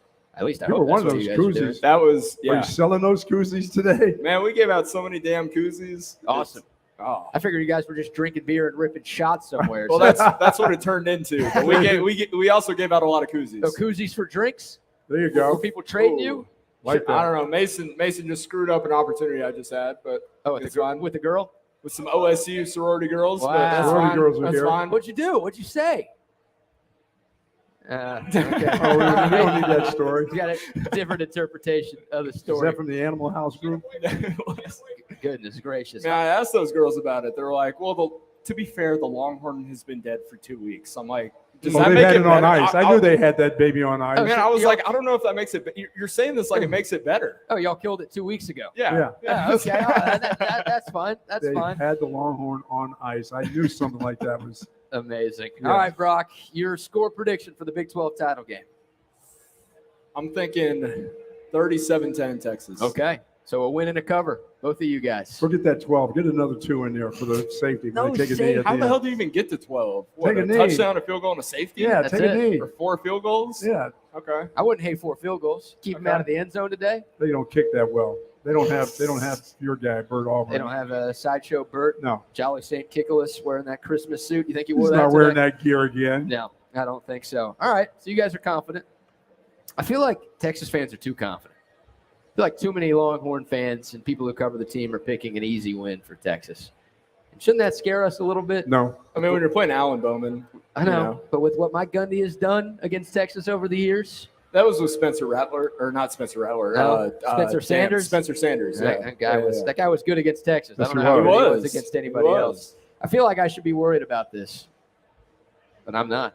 no, there you go. There you go. Yeah. He's going to put big numbers Yeah. on. 48-17. There you go. Good guys. Damn. 31-point win for Texas today, and the Longhorns win. You like what you saw last week, don't you? I do, and I've said it all week. Oklahoma State is like Texas Tech. Now they're way better than Texas Tech, but like their strengths and their weaknesses to me are very similar to Sure. what Texas Tech's strengths and weaknesses were. And Texas won that game by 50. Higher stakes, neutral site, better team, whatever. That's why I'm not picking a 50-point win. I'm down to 31 instead. Should We're be giving like a OSU home some game. Should credit. be like a home game. But, yeah, the crowd should clearly be in Texas's favor. And, yeah, I'm picking Texas to win. I'm picking them to cover. And I think we're going to be celebrating for a few hours. Hopefully we're celebrating all night long Here. for Yeah. the next month because hopefully we get a Louisville win over Florida State. We get a Georgia win over Alabama so we can feel good that our name's going to be called by the committee in the playoff This tomorrow. is so exciting. I'm going to go and tear my golf bag apart and see if I can find my Big 12 championship ring, the first one. I'm going, this is sending me on a weekend search when I Yeah. get back home. You think so? Yes, you it think does. How long has it been lost? It's been lost for 2.5 years now. And you think you're going to find it today? I think today is the day I find it. I go home and tear up. Now, I've changed cars since then. Yeah. I didn't really leave it in that golf cart because I'm not that dumb. Have you changed golf bags since then? No. Okay. No, but I haven't not actually torn the bag apart. You know how you tear a golf bag apart, flip it upside down, take every I've not done that yet. And all those little nooks and crannies in the bag. I think I do it today and find it. I think I absolutely will find it. Yeah. Very good. Get Mason to take a picture of us before we wrap things up here at Texas Live. This has been fun, man. These last 2 days have been fantastic. And thank you to the Sheridan, the folks over there, Tammy Gillespie over at the Sheridan for getting us all hooked up. And hopefully there's a possibility I could be coming back up here in a couple of weeks if that were to happen, if Lake Travis were to be there you go. West Lake today. You got to get back to the horse. North Shore. You got to get back to Lone Star Park and the horse track, right? Oh, for one more time. That's why you want to get up there. There You go. That's it. All right, that's going to do it for our Texas Sports Unfiltered pregame show. Once again, shout out to our great travel partners, Goodstock TX, Hayes City Store, and Port O'Connor Premier Lodge. Thanks to all of our great pre- and post-game sponsors as well. Speaking of post-game, Trey and Kevin will handle post-game from back in Austin. So as soon as the clock hit triple zeros in the fourth quarter, Trey and KD will have you covered right here on Texas Sports Unfiltered and on the free Texas Sports Unfiltered app. That's going to do it for us this morning at Texas Live. Great job, BK. And great job to you as well, Buck, Brock, Mason. Thank you Mason, guys for the entire team at Texas Sports Unfiltered. I am BK Brad Kellner. Thank you all, as always, for watching and for subscribing and for tuning in to Texas Sports Unfiltered. Let's go win a Big 12 championship today, boys. What do we say? You got it. What do we say? Y'all stay safe. Y'all stay healthy. And Hook 'em. hook 'em.